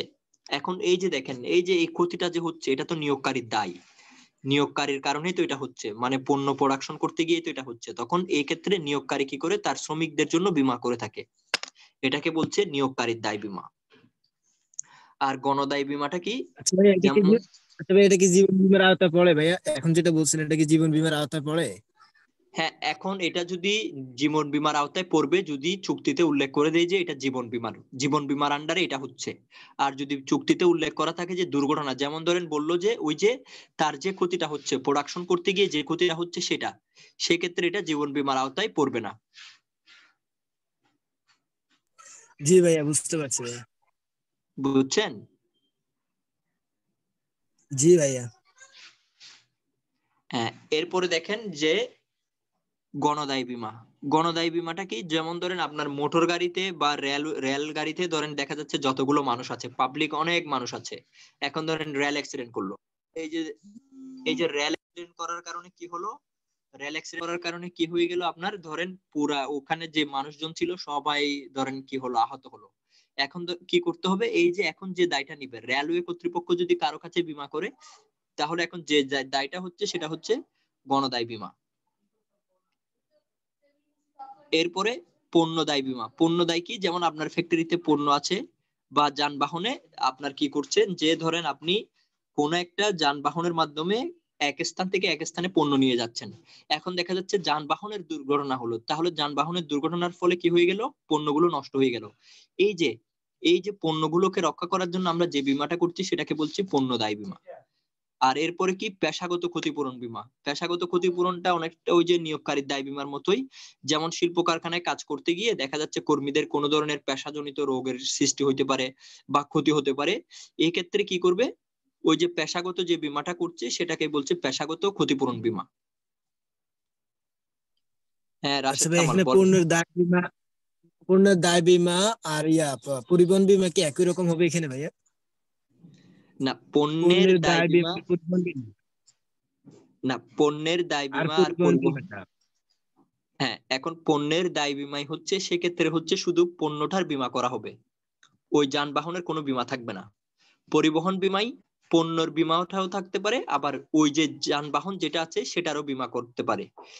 এই ক্ষেত্রে পণ্যের দায় বিমায় শুধু পণ্য ইনক্লুড থাকবে, পরিবহন বিমায় পণ্যটাও থাকতে পারে, আবার যে যানবাহন বাস ট্রাক যেটা সেটাও থাকতে পারে। জি ভাইয়া, বুঝতে পারছি। হুম। আর কারো কোনো প্রশ্ন? ভাইয়া আগের ভাইয়া পেজে একটু কষ্ট করে যান ভাইয়া। আমি আগের পেজে যাব? আমার একটা জি ভাই। প্রশ্ন ছিল ভাইয়া। জি বলেন। একটা নবসাৎসরণ বীমা আছে না? কি বিমা? নবসাৎসরণ বীমা। নগদ, আবার একটু বলেন কাইন্ডলি। নবসাৎসরণ বীমা। আচ্ছা দাঁড়ান, আমি ওখানে যাই। কত নাম্বার বলেন? না ভাইয়া, এটা এখানে নাই। আমার একটা বই আমি পাইছি যে জি সম্পত্তি দুর্ঘটনা জনিত যে বীমাটা আছে ওখানে একটা এরকম ইয়ে আছে। এটা আমি বুঝতেছি না, আমি আপনাকে ইয়াতে লিখে দিছি। আচ্ছা, আমি এটা পরে বলতেছি, হ্যাঁ পরে আচ্ছা ভাই, বলতেছি, আগে এটা শেষ করি। আচ্ছা আচ্ছা। হ্যাঁ, এরপরে কে জানি প্রশ্ন করছিলেন আগের পেজে যেতে? জি ভাই, 8 নম্বরে যে লেখাটা আছে পেন্ডুট গন্ডাস বিমা, একটু বুঝতে পারিনি ভাইয়া, উচ্চারণটা আচ্ছা আমার একটু কষ্ট হচ্ছে। আচ্ছা আচ্ছা, এটা হইতেছে যেমন ধরেন আপনার ঘরে গৃহস্থালিতে ধরেন যেসব জিনিসগুলো আছে না, যে ভঙ্গুর হয়ে যায়, ভেঙে যাওয়ার সম্ভাবনা থাকে, যেসব জি জিনিস জি যেমন বিভিন্ন ধরনের শোকেজ, মানে আমরা যে শো পিস গুলো আছে, যে সুন্দর সুন্দর জিনিস সাজানোর জন্য রাখি, দামি দামি, যেমন ঝাড়বাতি, লাইটিং, তো এখন দেখা যাচ্ছে এগুলো ভেঙে যাওয়ার সম্ভাবনা থাকে। এখন ওগুলোর উপর যে বীমাটা আমরা করি সেগুলোকে বলছি আমরা পেন্ডট গন্ডাস বীমা। জি ভাইয়া, বুঝতে পারছি, থ্যাংক ইউ। আচ্ছা, আর কারো কোনো প্রশ্ন?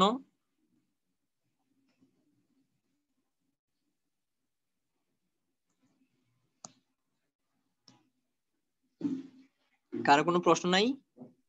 ভাইয়া বিমার উৎপত্তি স্থলে একটু যান ভাইয়া। জি হ্যাঁ। বেকার ও স্বাস্থ্যহানি বিমা, জি মানে এটা আমরা এখন ধরুন আমরা স্টুডেন্ট বা অথবা আমরা বেকার মানুষ, এখন আমরা কি বিমা, এই ধরনের বিমা কি আমাদের জন্য আছে নাকি হ্যাঁ, যারা? এটা বাংলাদেশে তো এই ধরনের বীমা নেই, তবে যুক্তরাজ্যে আছে, এই ইউরোপিয়ান কান্ট্রি গুলোতে আছে, ইউএসএ তে আছে, ওরা বেকার বীমা দেয়, মানে এটা কিভাবে বেকারদের তারা জন্য। মূল্যায়ন করা হয়? ভাই, আমারও সেম প্রশ্ন ছিল, আমি রাজন ভাইকে পাঠাইছিলাম এই বিমাটার কথা। এটা ওই আচ্ছা, দেশের মধ্যে কিভাবে মূল্যায়ন করা হয়? এখন ধরেন যেমন ধরেন আপনি হচ্ছেন ইউনিভার্সিটি শেষ করলেন, ধরেন পড়াশোনা শেষ করছেন, এখন আপনি চাকরি পান নাই, তো দেখা যাচ্ছে এক্ষেত্রে আপনাকে কি করবে, বীমা কোম্পানিগুলো আপনাকে একটা নির্দিষ্ট পরিমাণ কি দিবে, আপনাকে একটা নির্দিষ্ট পরিমাণ অর্থ আপনাকে সাপোর্ট দিবে। এখন আপনি যখন আবার চাকরি পাবেন, তখন চাকরি পাওয়ার ক্ষেত্রে আপনাকে ওই যে পরিমাণ প্রিমিয়াম আপনাকে বীমা কোম্পানি দিছে, যে পরিমাণ অর্থ আপনাকে বীমা কোম্পানি একটা নির্দিষ্ট মাসে মাসে দিছে, সেই টাকাটা আপনি যখন জব পাবেন, জব পাওয়ার ক্ষেত্রে দেখা যাচ্ছে আপনাকে কি করতে হবে, ওইটা আবার জব পাওয়ার পরে ঠিক সেম বীমা কোম্পানিকে আপনাকে মাসে মাসে মাসে মাসে পরিশোধ করতে হবে। এখন এটা যেমন আপনি চুক্তিতে উল্লেখ থাকবে এটা কয় বছরের জন্য আপনাকে দিবে, আপনার অবস্থার উপর ভিত্তি করে আপনাকে দিবে। যেমন আপনাকে তো আর আজীবন দিতে পারবে না, আজীবন দিলে তো আর আপনি চাকরি করবেন না, আজীবনই বেকার ভাতা খাইতে থাকবেন, বেকার বীমা পেতে থাকবেন। এটা উল্লেখ করে দেয় যে 1 বছর 2 বছর এমন উল্লেখ থাকবে, এরপরে কিন্তু এটা আর দিবে না। আবার হ্যাঁ, আপনি যখন জব পাবেন তখন কিন্তু আপনার কাছ থেকে এটা কেটে কেটে রাখবে। আচ্ছা ভাই, এই ক্ষেত্রে যারা একটু বয়স্ক হয়ে যায় তারা তো বেকার, বয়স্ক হলে তো অনেক আবার বেকার হয়ে যায়, তো তাদের ক্ষেত্রে কি এটা মূল্যায়ন করা হয়? তখন বয়স্কদের ক্ষেত্রে ওইটা হচ্ছে স্বাস্থ্যহানি বীমা দিবে, তাদেরকে বেকার বীমা দিবে না। বয়স্কদের ক্ষেত্রে দেখা যাচ্ছে তাদেরকে আর এটা দিবে না, তখন গভর্নমেন্ট তাদেরকে তো বয়স্ক ভাতা দিচ্ছে। বুঝতে ভাইয়া পারছি ভাইয়া, রপ্তানি ধার থ্যাংক ইউ। বিমাটা একটু বলেন ভাইয়া, মানে আমরা যে আমাদের বাংলাদেশে এটা উৎপত্তি, একটু কাইন্ডলি এটা সম্পর্কে একটু ডিটেইলস বলেন ভাইয়া, তো সংক্ষিপ্ত রপ্তানি ভাবে। ধার বীমা যেমন ধরেন আপনি পণ্য রপ্তানি করবেন, হ্যাঁ, এখন পণ্য রপ্তানি করতে গেলে দেখা যাচ্ছে আপনার এই যে রপ্তানিটা যে করছেন সেখানে আপনার কিছু খরচ আছে, এখন দেখা যাচ্ছে আপনি সেই খরচটাই বিয়ার করতে পারছেন না। এখন এই ক্ষেত্রে বীমা প্রতিষ্ঠান কি করবে, ওই যে রপ্তানিটা করার জন্য যে খরচটা আপনার দরকার হচ্ছে, কিন্তু আপনি জানেন বীমা কোম্পানি জানে কি আপনি পণ্যটা রপ্তানি করার পরে ওই দিক থেকে কি করবে, ধরেন আপনি ইউএসএ তে রপ্তানি করছেন, ইউএসএ থেকে আপনি টাকাটা পাবেন, এটা তো বীমা কোম্পানি জানে। এখন এই দিক থেকে পণ্যটা রপ্তানি করার ক্ষেত্রে কিছু অর্থের শর্ট আপনার অর্থের কারণে আপনি পণ্যটা কালেক্ট করতে পারছেন না, তখন বীমা কোম্পানি আপনাকে কি করবে, ওই যে পণ্যটা কালেক্ট করার জন্য আপনাকে ধার দিবে। এই যে এটাকে বলছে রপ্তানি ধার বীমা।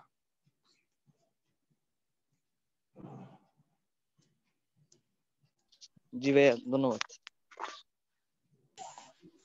আসসালামু আলাইকুম ভাই। জি ওয়ালাইকুম আসসালাম। এই টপিক ছাড়া কি ফিনান্স থেকে অন্য যে কোন জায়গাতে প্রশ্ন করব?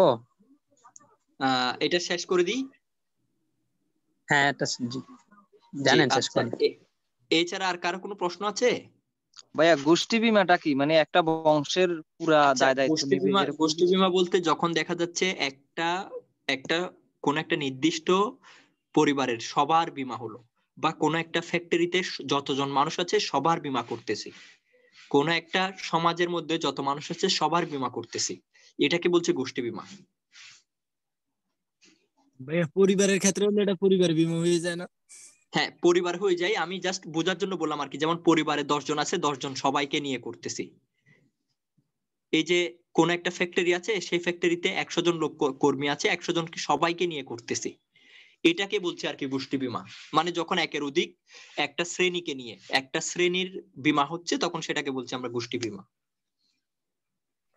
জি ভাইয়া, বুঝতে পারছি।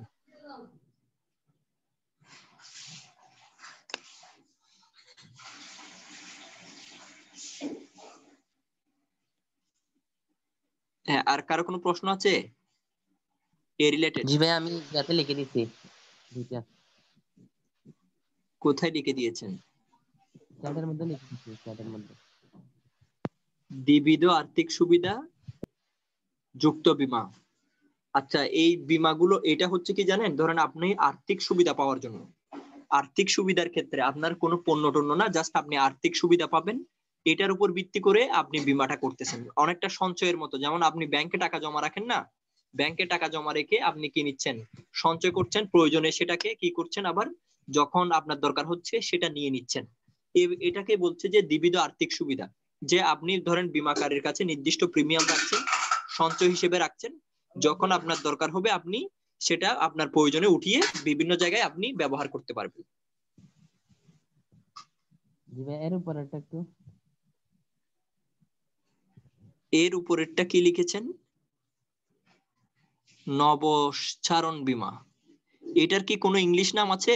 ইংলিশ পাশে দেখেন তো কোনো ইংরেজি নাম দেওয়া আছে কিনা। না ভাই, আমি ইংরেজি নাম দেওয়া নাই, সেটা সম্পত্তি দুর্ঘটনা বীমার মধ্যে লিখছে আর কি। এখন এই এই বীমাটা কিন্তু আমি পাই নাই কখন স্টাডি করে, বুঝছেন। জি ভাই। এটা হয়তো ইংলিশটা থাকতে পারলে ভালো হতো, বাংলার যেটা আছে এটা কিন্তু, এটা আমি কখনো স্টাডি করে পাই নাই বাংলায় এইভাবে। জি ভাই, এটা আমি চার্ট দিয়ে দেখছিলাম, ওখানে বলছে যে জাহাজের চালক এবং আরোহীরা দুর্ঘটনা কবলিত ঝুঁকি থেকে মুক্ত করার জন্য। আচ্ছা, জাহাজের চালক এবং আরোহী যারা আছে, অর্থাৎ জাহাজের নাবিক এবং আরোহীদের রক্ষার ক্ষেত্রে যে বীমাটা, সেটাই বলছে যে নবশ্চারণ বীমা, এই তো। হ্যাঁ, এরকম বলছে আর কি। আচ্ছা, এখানে নবশ্চারণ বলতে সেটা বুঝতে হবে। নবশ্চারণ বলতে যেটা বোঝাচ্ছে সেটা হচ্ছে আপনার, ধরেন যারা জাহাজ চালাচ্ছে এদেরকে নাবিক বলছি, এই নাবিক থেকে আসতেছে নবশ্চারণ। এখন এই নাবিকের জীবন রক্ষার জন্য যে বীমাটা করা হচ্ছে সেটাই বলছে আর কি। এখন এটা যদি আপনি এটাকে আলাদা করে না করে টোটালি নৌ বীমার মধ্যে নিয়ে আসতে পারেন, যদি নৌ বীমার মধ্যে যদি বলে দেন যে আমার টোটাল সম্পদ, জাহাজ এবং জাহাজের পণ্য এবং জাহাজ যারা চালাচ্ছে, জাহাজে যা কিছু আছে টোটাল সবকিছুর বীমা, তখন সেটাকে আপনি একত্রে নৌ বীমার মধ্যে নিয়ে আসতে পারবেন। ওকে ভাইয়া, ধন্যবাদ। হ্যাঁ, আর কারো কোনো প্রশ্ন? ভাইয়া ডাক জীবন বীমাটা একটু বলেন ভাইয়া। কি? ডাক জীবন জি, বীমা বুঝিনি। ভারতীয় উপমহাদেশে ডাক জীবন বীমা উৎপত্তি হয়েছে, মানে ডাক জীবন বীমা বলতে কি বোঝায়? আচ্ছা আচ্ছা, জীবন বীমা বলতে জীবন বীমাই, আর ডাক জীবন বীমা পত্র মানে হচ্ছে, জীবন বীমাটা হচ্ছে ধরেন ডাকঘর আছে না, ডাকঘর, জি ডাকঘর ভাইয়া। যে জীবন বীমা পত্রটা ইস্যু করছে সেটাকে বলছে ডাক জীবন বীমা। মানে যেমন আমাদের ডাকঘর সঞ্চয়পত্র আছে, ডাকঘর বিভিন্ন ধরনের আমাদেরকে সার্ভিস দিচ্ছে না, এখন ডাকঘরের মাধ্যমে একটা লাইফ ইন্স্যুরেন্স করা যায়, সেটাকে বলছি আমরা ডাক জীবন বীমা। জি ভাইয়া, জি ধন্যবাদ। তাহলে এই টপিক নিয়ে আর কারো কোনো প্রশ্ন আছে? ডাকঘর বলতে শুধু ওই যে চিঠি দেয় এরকম ইয়াকে বোঝায় না? যে পোস্ট অফিসটাই আর কি, পোস্ট অফিস। হ্যাঁ, চিঠি টিটি যেমন বাংলাদেশে যে পোস্ট অফিসটা আছে, বাংলাদেশ ডাকঘর কর্তৃপক্ষ, এই ডাকঘর কর্তৃপক্ষ যে জীবন বীমাটা দিয়ে থাকে সেটাকে বলছি আমরা ডাক জীবন বীমা। এখন ডাকঘর কর্তৃপক্ষ তো আবার সঞ্চয়পত্র ইস্যু করে, যেটাকে আমরা বলছি ডাকঘর সঞ্চয়পত্র।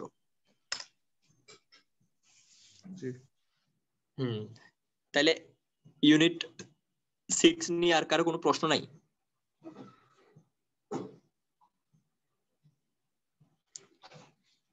এটাই কিন্তু আমাদের লাস্ট লেকচার। হ্যাঁ, আমাদের কিন্তু ফাইন্যান্সের আর কোনো লেকচার নেই।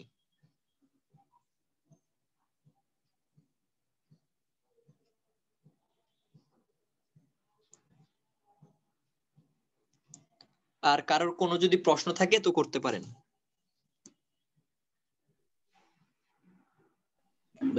আমাদের পড়ার বিষয় কি শেষ? ছিল। জি জি, একজনে বলেন আগে।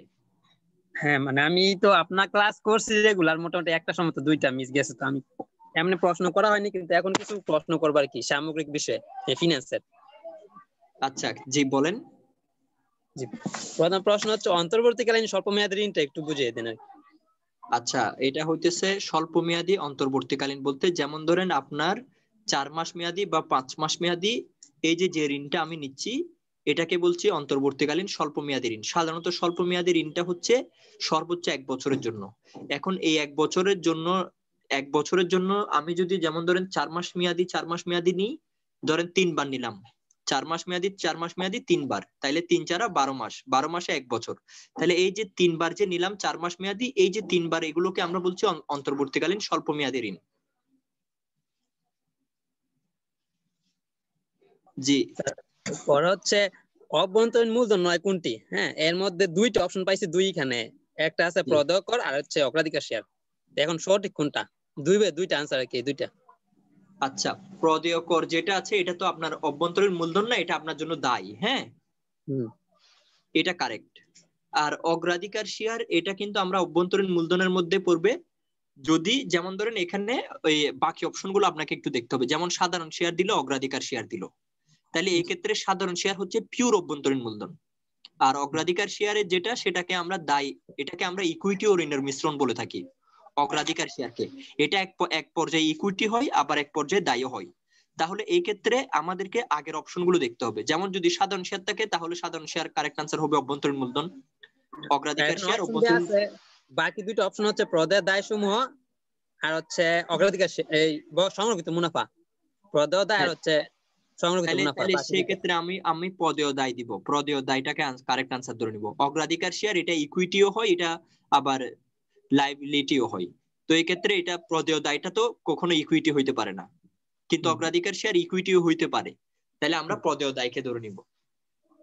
আচ্ছা, থ্যাংক ইউ স্যার। আর হচ্ছে জিরো কুপন বন্ডকে কেন ডিপ ডিসকাউন্ট বন্ড বলা হয়? হ্যাঁ, জিরো কুপন বন্ডকে ডিসকাউন্ট বন্ড বলা হয় হচ্ছে জিরো কুপন বন্ড দিয়ে তো কোনো ইন্টারেস্ট দেওয়া হয় না। জিরো কুপন মানে কি? Interest zero. তাইলে এটাকে আমরা কি করি? বাট্টায় বিক্রি করে থাকি। 1000 টাকার বন্ড 900 টাকায় বিক্রি করতেছি, তাহলে ওই 100 টাকা আমার লাভ, এটাকে বলছি আমরা ডিসকাউন্ট বন্ড। বাট্টায় বিক্রি করতেছে, কোনো ধরনের ইন্টারেস্ট দিচ্ছে না, ইন্টারেস্ট জিরো, জিরো কুপন। তারপর হস্তান্তরযোগ্য দলিল নয়, এখানে আনসার দুইখানেই পাইছি, যে ক্রেডিট কার্ড আর হচ্ছে ব্যাংক ড্রাফট। তো এখানে আনসার দিছে ক্রেডিট কার্ড, তো ব্যাংক ড্রাফটও তো একটা হস্তান্তরযোগ্য দলিল নয়, যেহেতু এটা একজনের জন্য নির্দিষ্ট গ্রাহকের জন্য ইস্যু করে। হ্যাঁ, এখন ক্রেডিট কার্ডটা তো ধরেন ক্রেডিট কার্ডটা হস্তান্তরযোগ্য নয় বলতে, যেটা ক্রেডিট কার্ডটাকে অ্যাবসলিউট বলা হচ্ছে এই জন্য, ধরেন আপনার ব্যাংক ড্রাফট কোনো একজন ব্যক্তিকে ইস্যু করতেছে, ঠিক আছে, কিন্তু ক্রেডিট কার্ডটা তো টোটালি আপনার নামে থাকে এবং আপনার নামে নিবন্ধিত, এবং আপনি হ্যাঁ আরেকজন এটা ইউজ করতে পারতেছে, কিন্তু সবসময় আপনার কাছ থেকে যাচ্ছে টাকাটা। এই জন্য ক্রেডিট কার্ডটাও কারেক্ট, ব্যাংক ড্রাফটও কারেক্ট, দুটোই কারেক্ট, যে কোনো একটা দিলে হবে। হ্যাঁ হ্যাঁ হ্যাঁ। একটা আমি বইয়ে পাই না, কিন্তু একটা বইয়ে পাইছে যে ব্যাংকিং কোম্পানির সর্বোচ্চ পরিচালক কতজন? এখানে 20 জন দিচ্ছে, এটা কি সঠিক? হ্যাঁ, এখন এটা হচ্ছে ব্যাংকিং কোম্পানির যে অংশীদারি আইন আছে, সেই অংশীদারি আইন অনুযায়ী হচ্ছে সর্বোচ্চ 10 জন থাকতে পারে। হ্যাঁ, ব্যাংকিং অংশীদারি ব্যবসার ক্ষেত্রে। আর ব্যাংকিং কোম্পানির লেটেস্ট যেটা, সেটা আপনারা একটু দেখে নেবেন। ব্যাংকিং কোম্পানির যে লেটেস্ট আইন, যেটা 2019 সালে প্রণীত হয়েছে, সেখানে কতজন দিছে এটা একটু আপনারা দেখে নেবেন। ভাইয়া একটা প্রশ্ন। জি ভাইয়া বর্তমানে তফসিলভুক্ত আচ্ছা, ব্যাংক কোনটা কয়টি? জি, আপনি আচ্ছা, বলেছিলেন কালকে। হ্যাঁ। আমি তফসিলিভুক্ত ব্যাংক পেয়েছি মানে 60টা, মানে কমার্শিয়াল তফসিলিভুক্ত ব্যাংক। জি জি আমি বলি, তফসিলিভুক্ত ব্যাংক মানে তালিকাভুক্ত ব্যাংক বর্তমানে 61টি। সর্বশেষ সিটিজেন ব্যাংক, সর্বশেষ যে ব্যাংক সেটার নাম হচ্ছে সিটিজেন ব্যাংক, জি জি আচ্ছা ভাইয়া ভাই, বুঝতে এখানে কোন যেটা ব্যাংকে বেঙ্গল কমার্শিয়াল কোন ব্যাংক? ব্যাংকের পরে আসছে। জি জি, তার মানে এটা 2-3 মাস আগে হয়েছে এরকম। আমি কালকে একটা সাম্প্রতিক বই পড়েছি, কিন্তু আমার কনফিউজ লেগেছে। আপনি আমাকে পড়িয়েছেন আগে যে 61টা ব্যাংক, সেজন্য 61টা, আজকে এটা যেমন এটা আসছে হচ্ছে এই এখন কি চলে আমাদের জানুয়ারি না, এটা ডিসেম্বরে এটা পেলো, অনুমোদন পেলো। জি জি, সিটিজেন ব্যাংক, হ্যাঁ, সিটিজেন ব্যাংক লিমিটেড বাণিজ্যিক 61 ব্যাংক নম্বর, না? বেঙ্গল কমার্শিয়াল ব্যাংকের পরে আসছে এটা। জি বুঝতে পারছি ভাইয়া। আচ্ছা এখানে ভাইয়া কোন মোট তো তালিকাভুক্ত ব্যাংক 61টা, বাট এখানে কোন ধরনের ব্যাংক কয়টা আর কি একটু বললে ভালো হতো। হ্যাঁ, এখন যেমন ধরেন এখানে হচ্ছে কিছু আছে রাষ্ট্রায়ত্ত বাণিজ্যিক ব্যাংক, বিদেশি বাণিজ্যিক ব্যাংক হচ্ছে 9টা, বিশেষায়িত ব্যাংক আছে 2টা, আর রাষ্ট্রায়ত্ত বাণিজ্যিক ব্যাংক আছে 4টা। ঠিক আছে, আর বাকিগুলো হচ্ছে আপনার বাকি যে ব্যাংকগুলো আছে সেগুলো হচ্ছে বাংলাদেশে বাণিজ্যিক ব্যাংক, বেসরকারি বাণিজ্যিক ব্যাংক। বিদেশি বাণিজ্যিক ব্যাংক 9টা, বিশেষায়িত ব্যাংক 2টা, আর পূর্ণ রাষ্ট্রায়ত্ত ব্যাংক 4টা, আর বাকি যা আছে সবগুলো বেসরকারি বাণিজ্যিক ব্যাংক। ভাইয়া কালকে পেয়েছি জি ভাইয়া, বিশেষায়িত বুঝতে ব্যাংক পারছি। 3টা। একটা হচ্ছে বাংলাদেশ কৃষি ব্যাংক, তারপরে প্রবাসী কল্যাণ ব্যাংক, আর একটা হচ্ছে রাজশাহী উন্নয়ন আচ্ছা, ব্যাংক। প্রবাসী কল্যাণ ব্যাংকে আমরা একসময় কিছু কিছু ক্ষেত্রে বিশেষায়িত ব্যাংক ধরে থাকি, কিছু কিছু ক্ষেত্রে বিশেষায়িত ব্যাংক না ধরে থাকি। পিওর বিশেষায়িত ব্যাংক না প্রবাসী কল্যাণ ব্যাংক। হ্যাঁ, এই জন্য আমরা একদম পিওর বিশেষায়িত ব্যাংক ধরে থাকি, রাজশাহী কৃষি উন্নয়ন ব্যাংক আর হচ্ছে বাংলাদেশ কৃষি ব্যাংক। না ভাইয়া, ফরহাদ হোসেন যেটা বলছে ম্যাক্সিমাম বইয়ের মধ্যে আমি এই জিনিসটা দেখছি, আমার কাছে 2-3টা বইয়ের মধ্যে এরকম ছিল। মানে প্রবাসী কল্যাণ ব্যাংকেও বিশেষায়িত ব্যাংক দিছে, তাই তো? জি ভাইয়া, জি ভাইয়া। আচ্ছা ঠিক আছে, যদি তাইলে ওইটা দিয়ে থাকে, এমনি সচরাচর প্রবাসী কল্যাণ ব্যাংকে পিওর বিশেষায়িত ব্যাংক ধরা হয় না আর কি, পিওর বিশেষায়িত ব্যাংক, বুঝছেন? যদি ধরে থাকে তাহলে হচ্ছে তাহলে তাহলে এখন কি আমরা 2টাই ধরে নিব নাকি? না, এখন যেহেতু আপনাদের পরীক্ষায় যদি প্রবাসী কল্যাণ ব্যাংক, যেমন ধরেন নিচের কোনটি বিশেষায়িত ব্যাংক, রাজশাহী কৃষি উন্নয়ন ব্যাংক, কৃষি ব্যাংক, প্রবাসী কল্যাণ ব্যাংক, ধরেন অন্য একটা দিল, এখন ধরেন দেখা যাচ্ছে প্রবাসী কল্যাণ ব্যাংকও আছে, কৃষি ব্যাংক আছে, তাহলে আপনি কৃষি ব্যাংকে কারেক্ট করবেন। আর যদি কৃষি ব্যাংক বা রাজশাহী কৃষি উন্নয়ন ব্যাংক নাই, প্রবাসী কল্যাণ ব্যাংক দিয়ে আছে, তাহলে সেক্ষেত্রে প্রবাসী কল্যাণ ব্যাংক দিবেন। ধরেন প্রবাসী কল্যাণ ব্যাংক ছাড়াও বাকি 2টা দিয়ে আছে, বাকি 2টার যে কোনো একটা দিয়ে আছে, তাহলে ওইটাকে কারেক্ট করবেন। জি ভাই, এটা তো বুঝতে পারছি। এমনি আমরা নরমালি এখন কোনটা ধরে নিব, যে বিশেষায়িত ব্যাংক কি 2টা ধরে নেব না 3টা ধরে নেব? নৈতিকের ব্যাপারটা আমি বুঝতে পারছি এমনি। জি জি, তাইলে আপনারা 3টাই ধরে নেন, প্রবাসী কল্যাণ ব্যাংকও রাখেন, তবে পিওর, এটা পিওর না আর কি, যেহেতু আপনাদের বিভিন্ন বইয়ে বলছেন যে দেয়া আছে, তাহলে 3টাই ধরে রাখেন। জি ভাইয়া, থ্যাংক ইউ। আচ্ছা, জি কাউসার আহমেদ বলেন। ভাইয়া অর্গানাইজ বাজার বা সংগঠিত বাজার কি? আচ্ছা, সংগঠিত বাজার মানে হচ্ছে যে Dhaka stock exchange, Chittagong stock exchange, যে মাধ্যমিক যে বাজারগুলো আছে, অর্থাৎ যেসব বাজারগুলোতে শেয়ার ক্রয় বিক্রয় করা হচ্ছে, সেগুলোকে আমরা বলছি অর্গানাইজড মার্কেট, বা কি বললেন সংগঠিত বাজার, এটাই, বা সেকেন্ডারি মার্কেট। ভাইয়া আর একটা কোশ্চেন, মানে বীমা উন্নয়ন ও নিয়ন্ত্রণ কর্তৃপক্ষ কোন কাজটি করে না? আচ্ছা, এই অপশনগুলো বলেন। অপশন গুলো আছে আপনার সেমিনার, ওয়ার্কশপ, পণ্য লাইসেন্স আর বীমা পলিসি। আচ্ছা, বীমা পলিসির কাজটা, যেমন এখানে আনসার কোনটা দিয়ে আছে? এখানে দেওয়া আছে বীমা পলিসি। হ্যাঁ, বীমা পলিসির কাজটা করবে না। বীমা নিয়ন্ত্রণ কর্তৃপক্ষের কাজ হচ্ছে বীমাকে নিয়ন্ত্রণ করা, পলিসিটা নির্ধারণ করবে বীমা প্রতিষ্ঠানগুলো। বীমা গ্রহীতার সাথে চুক্তির মাধ্যমে পলিসি নির্ধারণ করে, এই পলিসি নির্ধারণটা কিন্তু বীমা নিয়ন্ত্রণ কর্তৃপক্ষ করবে না। কিন্তু বীমা কর্তৃপক্ষ সেমিনার করবে, ওয়ার্কশপ করবে, বীমা নিয়ে বিভিন্ন ধরনের কাজ করবে, কিন্তু পলিসি যেমন ধরেন আপনার পণ্যের যে বিক্রয় মূল্য, এটা কি সরকার নির্ধারণ করে নাকি উৎপাদনকারী নির্ধারণ করে? উৎপাদনকারী। তদ্রুপ বীমার পলিসি যেটা, যে বীমা সেল করছে সে নির্ধারণ করবে। এটা বীমা নিয়ন্ত্রণ কর্তৃপক্ষ হচ্ছে একটা প্রতিষ্ঠান, সরকারি একটা প্রতিষ্ঠান, এটার কাজ পলিসি নির্ধারণ করা না। ভাইয়া আর আরেকটা প্রশ্ন, নেগোশিয়েবল ইনভেস্টমেন্ট বলা হয় কোনটিকে? জি বুঝি নাই, আপনার কথাটা বুঝি নাই, আবার বলেন। আচ্ছা ভাই আমি ইয়ে দিই চাটে। যে লিখে দেন, চ্যাটে দেন। আচ্ছা ভাই, রাজন ভাইয়াকে আমি গতকালকে আজকে সকালে কয়েকটা প্রশ্ন পাঠাইছিলাম, দিছি নাকি আপনার কাছে? হ্যাঁ আমার কাছে দিছিল, আপনি যদি মুখে মুখে বলতেন, এখানে মুখে বললে আমার জন্য একটু ভালো হয় আর কি। ভাই আপনি এটা শেয়ার দেন, শেয়ার দিলে তো যেগুলো আমি বলবো এখন আমার কয়েকটা ক্লিয়ার হয়ে গেছে আজকের লেকচারে, বাকিগুলো আচ্ছা আপনার বললাম একটু বলে দিলে বেটার হয়, একটু শেয়ার হ্যাঁ দিলে ভালো এখন হয়। ওখানে আপনার কাছে লেখাটা নাই? আমার কাছে আছে বাট এখন তো ছবি নেই, এমনি কাগজ থেকে বলতে হবে। হ্যাঁ বলেন, কাগজ থেকে বলেন, সমস্যা নেই। প্রথমে আমার একটা যে সমস্যা ছিল, আমি আসলে প্রথমে কয়েকটা ক্লাস করতে পারিনি, আমার একটু সমস্যা ছিল এই কারণে। তো আচ্ছা ফাইন্যান্সের মধ্যে আর কি যে সামষ্টিক অর্থনীতি কি একটু বললে ভালো হতো ভাই। সামষ্টিক অর্থনীতি আচ্ছা, সামষ্টিক অর্থনীতি বলতে যেমন ধরেন আমরা যদি পুরা বাংলাদেশের, আমাদের দেশের টোটাল অর্থনীতিটা নিয়ে যখন আমরা আলোচনা করছি সেটা হচ্ছে সামষ্টিক অর্থনীতি। এখন আমরা যখন আমাদের দেশের শুধু ব্যাংকিং সেক্টর নিয়ে যখন আমরা আলোচনা করছি তখন সেটাকে বলছি ব্যষ্টিক অর্থনীতি। সামষ্টিক অর্থনীতিটা বিশাল পরিসরে আর ব্যষ্টিক অর্থনীতিটা ক্ষুদ্র পরিসরে। বাংলাদেশের টোটাল অর্থনীতি নিয়ে যখন আলোচনা করছেন তখন সেটা সামষ্টিক, আর বাংলাদেশের ব্যাংকিং সাইড নিয়ে যখন শুধু আলোচনা করছেন তখন সেটা হচ্ছে ব্যষ্টিক। জি ভাই, এটা বুঝতে পারছি। আর একটা হচ্ছে যে বন্ড ও ঋণপত্রের মধ্যে পার্থক্য কি হতে পারে ভাইয়া? বন্ড এবং ঋণপত্র দুটোটাই তো ঋণের দলিল বলে থাকি আমরা সাধারণত। না, বন্ডের বাংলায় হচ্ছে ঋণপত্র। হ্যাঁ, বন্ডের বাংলাটা ঋণপত্র। এখন এর বন্ডটার মধ্যে, ঋণপত্রটার মধ্যে, বন্ডের মধ্যে একটা পার্থক্য হতে পারে এমন যে বন্ডটা হচ্ছে জামানত যুক্ত, বন্ডের বিপরীতে জামানত থাকবে। আর ঋণপত্র এটার আরেকটা ইংলিশ নাম হতে পারে ডিবেঞ্চার, যেটার জামানত নাও থাকতে পারে। এছাড়া বন্ডের বাংলা যেটা, সেটার বন্ডের বাংলা নামই হচ্ছে ঋণপত্র। কিন্তু বন্ডটা হচ্ছে জামানত যুক্ত, ঋণপত্র জামানত যুক্ত নাও হতে পারে। জি ভাই, এটা বুঝতে পারছি। আর একটা হচ্ছে যে কর্পোরেট বন্ড, মর্গেজ বন্ডের মধ্যে পার্থক্য কি? যে কর্পোরেট বন্ড এবং মর্গেজ বন্ডের মধ্যে পার্থক্যটা কি হবে? আচ্ছা, কর্পোরেট বন্ড হচ্ছে যে যে বন্ডটা কোম্পানি ইস্যু করে থাকে তার মূলধন সংগ্রহের জন্য, সেটাকে বলছি কর্পোরেট বন্ড। আর মর্টগেজ বন্ড হচ্ছে কি স্থায়ী সম্পত্তি জামানত রেখে যে বন্ডটা ইস্যু করছে, স্থায়ী সম্পত্তি জামানত রেখে, সেটাকে বলছি মর্টগেজ বন্ড।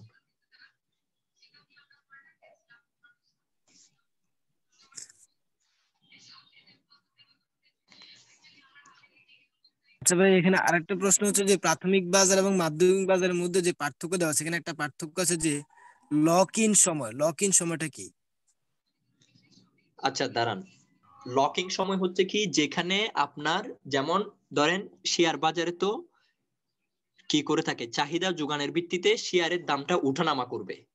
এখন ধরেন একটা লকিং টাইম আছে যে শেয়ার বাজারের দামটা সব খুব বেশি বেড়ে যাবে না, আবার খুব বেশি পড়ে যাবে না। এই যে টাইমটাতে এসে খুব বেশি উঠে যাচ্ছে এই টাইমটাতে লক করে দিচ্ছে, অথবা খুব বেশি নেমে যাচ্ছে একটা সময় এসে এটাকে লক করে দিচ্ছে, এটাকে বলছে লকিং টাইম। হ্যাঁ,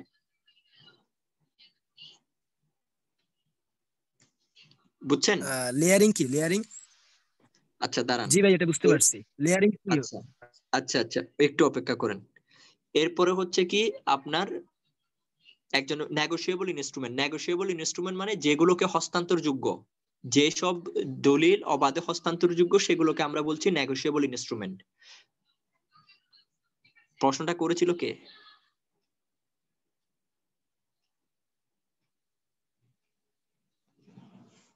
বুঝছেন? প্রশ্ন করে কাউসার আহমেদ।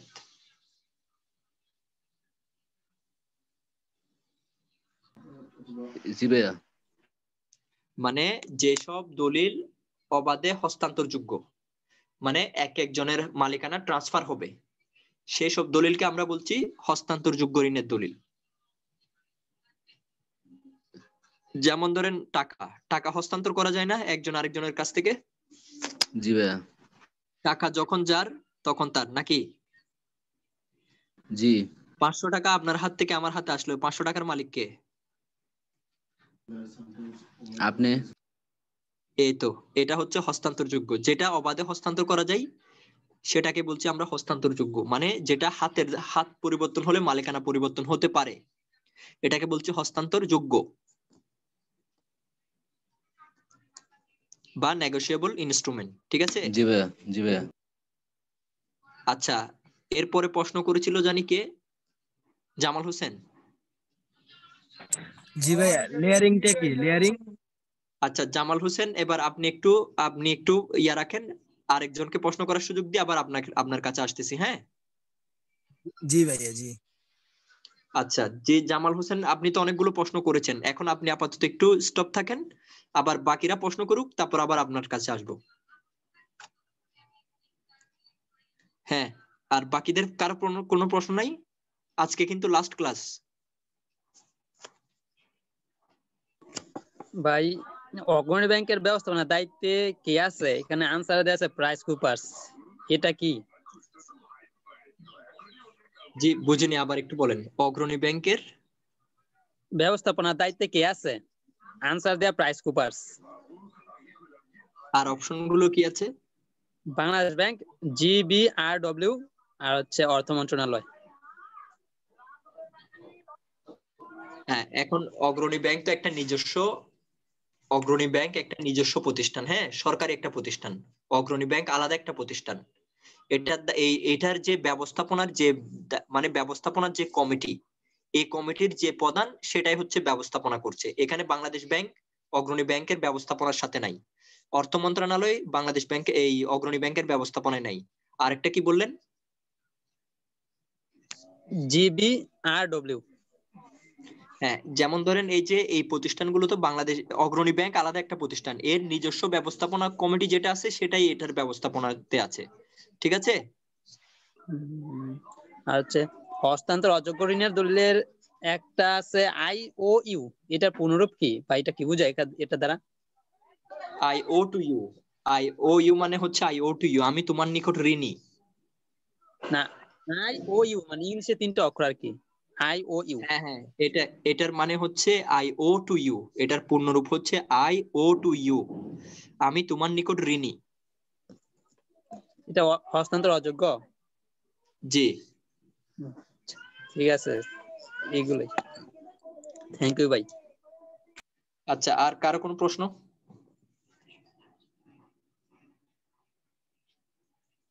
ভাইয়া মানে ডিবেঞ্চার এটা কম কম। কাউসার আহমেদ, আপনার প্রশ্ন বুঝি নাই, আপনি লিখে দেন। ফরহাদ হাসান বলেন। ভাইয়া আমি একটা প্রশ্ন হচ্ছে দাবিযুক্ত শেয়ার, সেটা নিয়ে সকালবেলা স্যারকে প্রশ্ন করেছি, তারপর আপনার থেকে একটু জানতে চাই দাবিযুক্ত শেয়ার কি। আমার এখানে সংজ্ঞাটা আছে, কোন শেয়ার ইস্যুর মাধ্যমে শেয়ার হোল্ডার সংখ্যা অপরিবর্তিত রেখে মূলধন সংগ্রহ করা হয় অথবা যায়, এরকম আচ্ছা, এটা হচ্ছে অধিকার শেয়ার বা রাইট শেয়ারকে বলছি আমরা দাবিযুক্ত শেয়ার। ধরেন আপনার, খেয়াল করেন, আপনি 100টা শেয়ার কিনেছেন আগে, ঠিক আছে। এখন নতুন শেয়ার ইস্যু করার ক্ষেত্রে যদি আমি আপনাকে অধিকার দিই, তাহলে দেখেন আপনি 200 শেয়ার কিনলেও শেয়ারের মালিক তো আপনি, নতুন কোনো মালিক আসে নাই। আপনি আগে একটা কোম্পানির 100টা শেয়ার কিনেছেন, এখন নতুন করে আবার 100টা শেয়ার সেল হবে। তাহলে এই ক্ষেত্রে আমি যদি আপনার কাছে সেল করি, তাহলে মালিকানার সংখ্যা তো বাড়ে নাই, মালিকটা একজনই থাকলো। কিন্তু যদি আরেকজনের কাছে নতুন 100টা শেয়ার সেল করি, তাহলে মালিকের সংখ্যা বেড়ে যাচ্ছে। এটাকে বলছে রাইট শেয়ার বা অধিকার শেয়ার বা দাবি শেয়ার। যে শেয়ারটা, অর্থাৎ পুরাতন শেয়ার হোল্ডারদেরকে যখন নতুন শেয়ার ইস্যুর ক্ষেত্রে অধিকার দেওয়া হয়, তখন সেটাকে বলছি আমরা দাবি শেয়ার বা রাইট শেয়ার। মানে সংজ্ঞাটা আপনার মতো করে লেখে, পুরাতন শেয়ার হোল্ডারদেরকে নতুন করে শেয়ার প্রদান করলে সেটাই হচ্ছে দাবি রাইট শেয়ার, এরকম। পুরাতন শেয়ার হোল্ডারদেরকে নতুন শেয়ার ইস্যুর ক্ষেত্রে অধিকার দেয়াকে বলা হচ্ছে রাইট শেয়ার, দাবি শেয়ার বা অধিকার শেয়ার। জি জি, ধন্যবাদ। এরপরে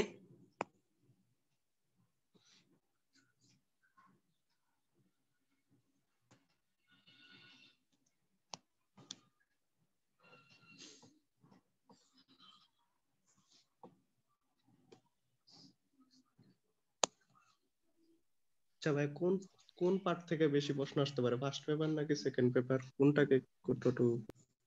হ্যাঁ, বেশি করবেন হচ্ছে আপনার ফিনান্সটাকে একটু বেশি জোর দিবেন। না, ফিনান্সের ফার্স্ট পেপার নাকি সেকেন্ড পেপার, মানে বিমার ওই পেপারগুলো নাকি প্রথমের ব্যাংকিং? না, ফিনান্স আর ব্যাংকিং। হ্যাঁ, এখন আপনারা হচ্ছে ফিনান্স পার্টটাকে একটু গুরুত্ব দিবেন। আচ্ছা আচ্ছা। আচ্ছা। ভাইয়া গুচ্ছতে তো ফিনান্স আসবে না, না? গুচ্ছ হ্যাঁ, পদ্ধতি গুচ্ছ এক্সামে? পদ্ধতিতে গুচ্ছ পদ্ধতি এক্সামে তো ওরা বললো যে Bangla, English, accounting, ICT maybe নাকি?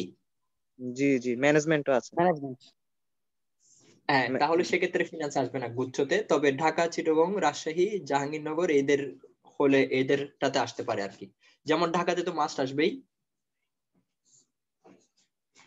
জি।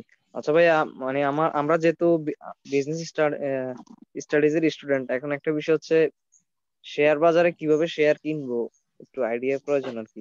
সামনে তো একটা পরিকল্পনা আছে, কিছু শেয়ার টেয়ার কিনবো, ঢাকা এখন স্টক না, এক্সচেঞ্জ। এটা ঠিক আছে, সেটা তো হচ্ছে আলাদা জিনিস, কিন্তু সেটা তো কালকে এটার জন্য তো আপনার হচ্ছে ওই এখন তো এই আপনার হচ্ছে পরীক্ষার জন্য এই নলেজের দরকার নেই, এটা তো বিশাল জিনিস। এটা আপনি আপাতত এখন স্টপ রাখেন, আগে পরীক্ষাটা দিয়ে টিকে যান, তারপরে কখনো আমারে বললেন, ঠিক আছে? জি ভাইয়া, জি। না, ফিউচারে খেয়াল আছে ভাইয়া এরকম। হ্যাঁ হ্যাঁ, ঠিক আছে, যেহেতু আপনার এটা ভালো জিনিস। আপনি হচ্ছে আগে ভাইয়া, মানে এখন আপাতত ওই জ্ঞানটা, এটা বিশাল জিনিস। এটা তো হচ্ছে এখন আপনাকে এখানে বলে শেষ করতে পারবো না। আপনি জি হচ্ছে ওইটার জন্য আপাতত ওইটা মাথায় রাখছেন, ভালো রাখেন। আগে হচ্ছে পরীক্ষা দিয়ে টিকে যান, তারপর এটা চিন্তা করেন। জি ভাইয়া, হ্যাঁ আমি চিন্তা করছি, আমরা তো 4 বছর ধরে এগুলো পড়াশোনা করতেছি, দেখি প্র্যাকটিক্যালে কেমন, সেজন্য আর কি আপনার সাথে একটু হ্যাঁ হ্যাঁ, পরামর্শ ঠিক করি। আছে ঠিক আছে। হ্যাঁ হ্যাঁ, করেন, সমস্যা নাই, পরে ইনশাল্লাহ। হ্যাঁ, ইনশাল্লাহ ভাইয়া, জি। আচ্ছা। ধন্যবাদ। এক কাউসার আহমেদ চ্যাটে কি জানি বললো। আচ্ছা, ডিবেঞ্চারের ব্যয়টা, কারণ হচ্ছে দেখেন ডিবেঞ্চার হচ্ছে আপনার জামানতবিহীন। হ্যাঁ, এখানে এটার জন্য কোনো জামানত দেয়া হয় না, জামানত ছাড়া এই লোনটা দেয়া হয়, যার কারণে এটাতে ব্যয়টা কম ধরা হচ্ছে।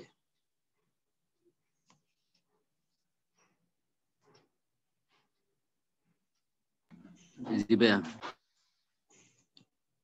হ্যাঁ, তাহলে কি আর কারো কোনো প্রশ্ন আছে? ভাইয়া আসসালামু আলাইকুম। ভাইয়া আপনার সম্পর্কে একটু বলেন না ভাইয়া, আজকে শেষ ক্লাস। ওয়ালাইকুম আসসালাম, জি আলী হাসান, জি বলেন। ভাইয়া আপনার সম্পর্কে একটু শুনতাম, শেষ ক্লাস একটু ও, আমাদের আপনার বাড়ি অনেক। কি চিটাগং নাকি? জি জি, আরেকবার বলছিলেন এটা। চিটাগং কোথায়? ওই সীতাকুণ্ড উপজেলা, উপজেলার পশ্চিম পাশে। ও আচ্ছা আচ্ছা। আচ্ছা, আমি হচ্ছে আমার সম্পর্কে তো আগেও বলেছিলাম মনে হয়, আমার নাম হচ্ছে ওমর ফারুক শাওন, জি ভাই, আমার একটু বাড়িও ভিডিওটা চট্টগ্রাম। অন করে একটু বলেন, ও আগে আচ্ছা দেখি। আচ্ছা, হ্যাঁ দেখা যায়। হ্যাঁ ভাই। জি ভাইয়া আচ্ছা, আপনার জি ভাইয়া। ক্লাস লাগে, সত্যি একদম মন থেকে বলতেছি ভাইয়া। আমি অন্য ক্লাস কম করলেও আপনার ক্লাস শেষ করি। ফাইনান্স ক্লাসটা অনেক ভালো লাগে। আচ্ছা আচ্ছা আচ্ছা আচ্ছা, একজনের ভালো লাগলে তো হবে না, সবার ভালো লাগতে হবে না? না ভাইয়া, আমারও ভালো লাগে, কারণ আমার ফাইন্যান্স কিন্তু নাই, তারপর আমি ফাইন্যান্স করছি, কারণ আপনি ধরে ধরে আমাদেরকে শিখাচ্ছেন, মানে যাদের মানে প্রত্যেকটা টপিক শেষে শেষে ইউনিট শেষে বলতেছেন তোমাদের কি কি সমস্যা আছে বলো, মানে অনেক অনেক, মানে আমাদেরকে জানানোর চেষ্টা করতেছেন। আমার কিন্তু আসলে ফাইন্যান্স নেই, আমি নিজের পছন্দ থেকে আচ্ছা আচ্ছা, ফাইন্যান্স করতেছি, এটাই। তাই নাকি? হ্যাঁ, অনেক যাক, পড়ান আপনি, ভালো। অনেক ভালো পড়ান ভাইয়া। আমি আপনার সবসময় আপনার জন্য দোয়া করি আমি। আপনি আচ্ছা ভালো আচ্ছা, থাক, থাকবেন, মাশাআল্লাহ। সুস্থ থাকবেন। ওইটা হচ্ছে, আমার নাম হচ্ছে ওমর ফারুক শাওন, আমার বাড়ি হচ্ছে চট্টগ্রাম।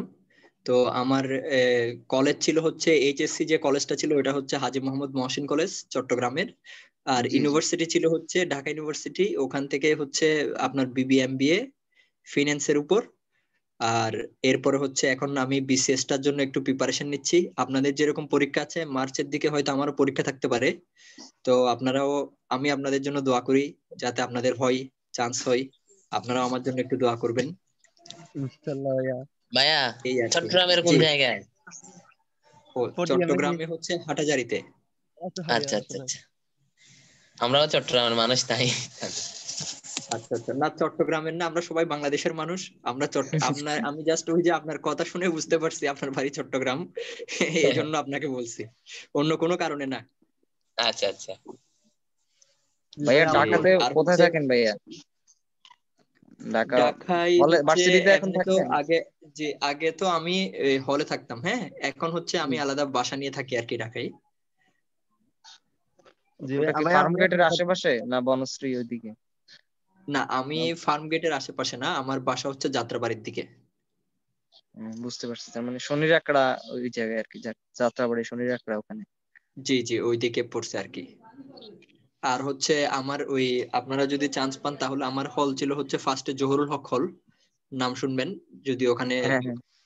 তারপরে হচ্ছে এরপরে জহুরুল হক হল থেকে যখন আবার নতুন হল হলো বিজয় 71, বিজয় 71 এটা নতুন হলো আর কি, বেশি দেরি হচ্ছে না, তারপরে ওখানে বিজয় চলে আসে। হলটা অনেক সুন্দর, দাবির অনেক সুন্দর একটা হল। জি বিজয় জি, একাত্তর। হ্যাঁ ওখানে হচ্ছে 9003-এ 9003 নাম্বার রুম। আচ্ছা ভাই, আপনার কথা আমি জিজ্ঞেস করছিলাম আজহার ভাইয়া থেকে। আজহার ভাই ফাইন্যান্সে আছে ঢাকা ঢাকা ইউনিভার্সিটিতে, ফাইন্যান্স আপনার জুনিয়র। আমাকে আজহার চিনে? সাইদ চিনে মেবি আপনার জুনিয়র সাইদ আজহার। আমাকে চিনে কিনা? চিনে চিনে, উনি কক্সবাজারে। ও আচ্ছা আমাদের আচ্ছা, যাই হোক আমি ওই নামটা চিনতেছি না এখন, মানে মনে পড়তেছে না, দেখলে চিনবো অবশ্যই। আচ্ছা, ফাইন্যান্সের আপনাদের। হ্যাঁ হ্যাঁ, আপনারাও সবাই ইনশাল্লাহ ফাইন্যান্সে চলে আসবেন ইনশাআল্লাহ দোয়া করুন ভাইয়া। ঢাকা আর বাকিরা দাবি বাকিরা কেউ কারো কিছু অন্য কোনো কথা থাকলেও বলতে পারেন। আপনাকে ভাইয়া অনেক ভাইয়া মিস করবে। আমাদেরকে একটু মোটিভেশন দেন ভাইয়া, ছোট্ট করে যদি সময় থাকে। আচ্ছা, মোটিভেশনটা হইতেছে, আচ্ছা ভাই, আমার একটা বিষয় ভাই, এখানে যে আমাদের কোন অধ্যায় কোন টপিকস গুলো গুরুত্বপূর্ণ একটু আচ্ছা যদি ওইটা মোটিভেশন ওইটা ভালো আমি করেন। ওইটা আমি সাজেশনটা করে রাজন ভাইকে দিয়ে দিচ্ছি, রাজন ভাইকে দিয়ে দিচ্ছি সাজেশনটা। ঠিক আছে ভাইয়া, থ্যাংক ইউ। হ্যাঁ, তো রাজন ভাইয়ের কাছে চাইলে রাজন ভাই দিয়ে দিবে।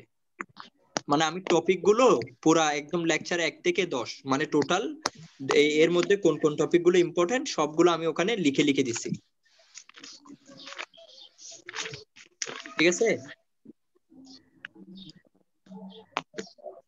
হ্যালো, জি ভাইয়া বুঝতে পেরেছি। জি ভাই ঠিক আছে। আর হচ্ছে মোটিভেশনটা হইতেছে আপনার যেটা, মানে ওই আপনার যেটা প্রয়োজন এটাই হইতেছে আপনার সবচেয়ে বড় মোটিভেশন। যেমন আপনার প্রয়োজন হইতেছে আপনি ইউনিভার্সিটিতে চান্স নেওয়া দরকার, এটাই হইতেছে আপনার মোটিভেশন, এর চেয়ে বড় মোটিভেশন আর নাই। এখন যেমন ধরেন খেয়াল করেন, এই যে ধরেন এখন আগে প্রথমে ছিল কয়জন পার্টিসিপেন্ট, 22-23 জন, এখন হচ্ছে 9 জন। তাহলে এই যে 9 জন আছেন মানে কি আপনার জ্ঞানের পিপাসা এখনো মিটে নাই, বাকি 22 জনের মধ্যে 17-18 জনের মিটে গেছে। তার মানে এই যে আপনার যে এখনো মিটে নাই এটাই হইতেছে আপনার মোটিভেশন। এই যে তার মানে আপনার চান্সটা নিতে হবে, এটাই হইতেছে আপনার মোটিভেশন। এছাড়া আর কোনো মোটিভেশন নেই। এছাড়া আপনি কারো গল্প শুনেন, এই ইউটিউবে ভিডিও দেখেন, এগুলো কোনো লাভ হবে না। আপনার যেটা প্রয়োজন, আপনার ক্ষুধা লাগছে, আচ্ছা এর জন্য কারো মোটিভেশন দরকার হয় খাওয়ার জন্য? না ভাইয়া। না ভাইয়া। আপনার দুপুরে ক্ষুধা লাগছে, আপনি দুপুরে খাইতে যাবেন, এখন কেউ মোটিভেশন দিলেও খাবেন, না দিলেও খাবেন, ঠিক কিনা? জি রাইট ভাইয়া। জি ভাইয়া, জি ভাই, এটা পেছনের তত্ত্বের মধ্যে পড়ে। আচ্ছা শেষ করি আমি। তদ্রুপ ইউনিভার্সিটির চান্স পাওয়াটাকে মনে করেন আপনার ক্ষুধা, হ্যাঁ আপনাকে খাইতে হবে, এখন আপনাকে খাওয়ার জন্য আপনি একাই মোটিভেশন। হ্যাঁ বুঝছেন? জি ভাইয়া। ভাই আপনি আর কোথাও গিয়ে করান, কোথাও মানে পড়ান নাকি কোনো কোচিং এ ইনভলভ আছেন? হ্যাঁ আগে তো আমি পড়াতাম তো অনেকগুলোতে, এখন তো একটু এবছর একটু বন্ধ রাখছি আর কি। মোটামুটি অনেকগুলোতেই তো পড়াতাম।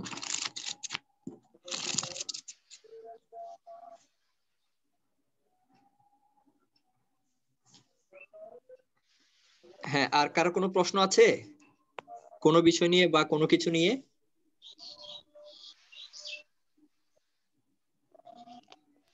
আচ্ছা ভাই, আমার আরো কয়েকটা প্রশ্ন ছিল, এগুলো তো এখন সবগুলো বলা সম্ভব হবে না, তো আমি আপনার মেসেঞ্জারে দিয়ে দেবো, একটু সময় করে দেখিয়ে না।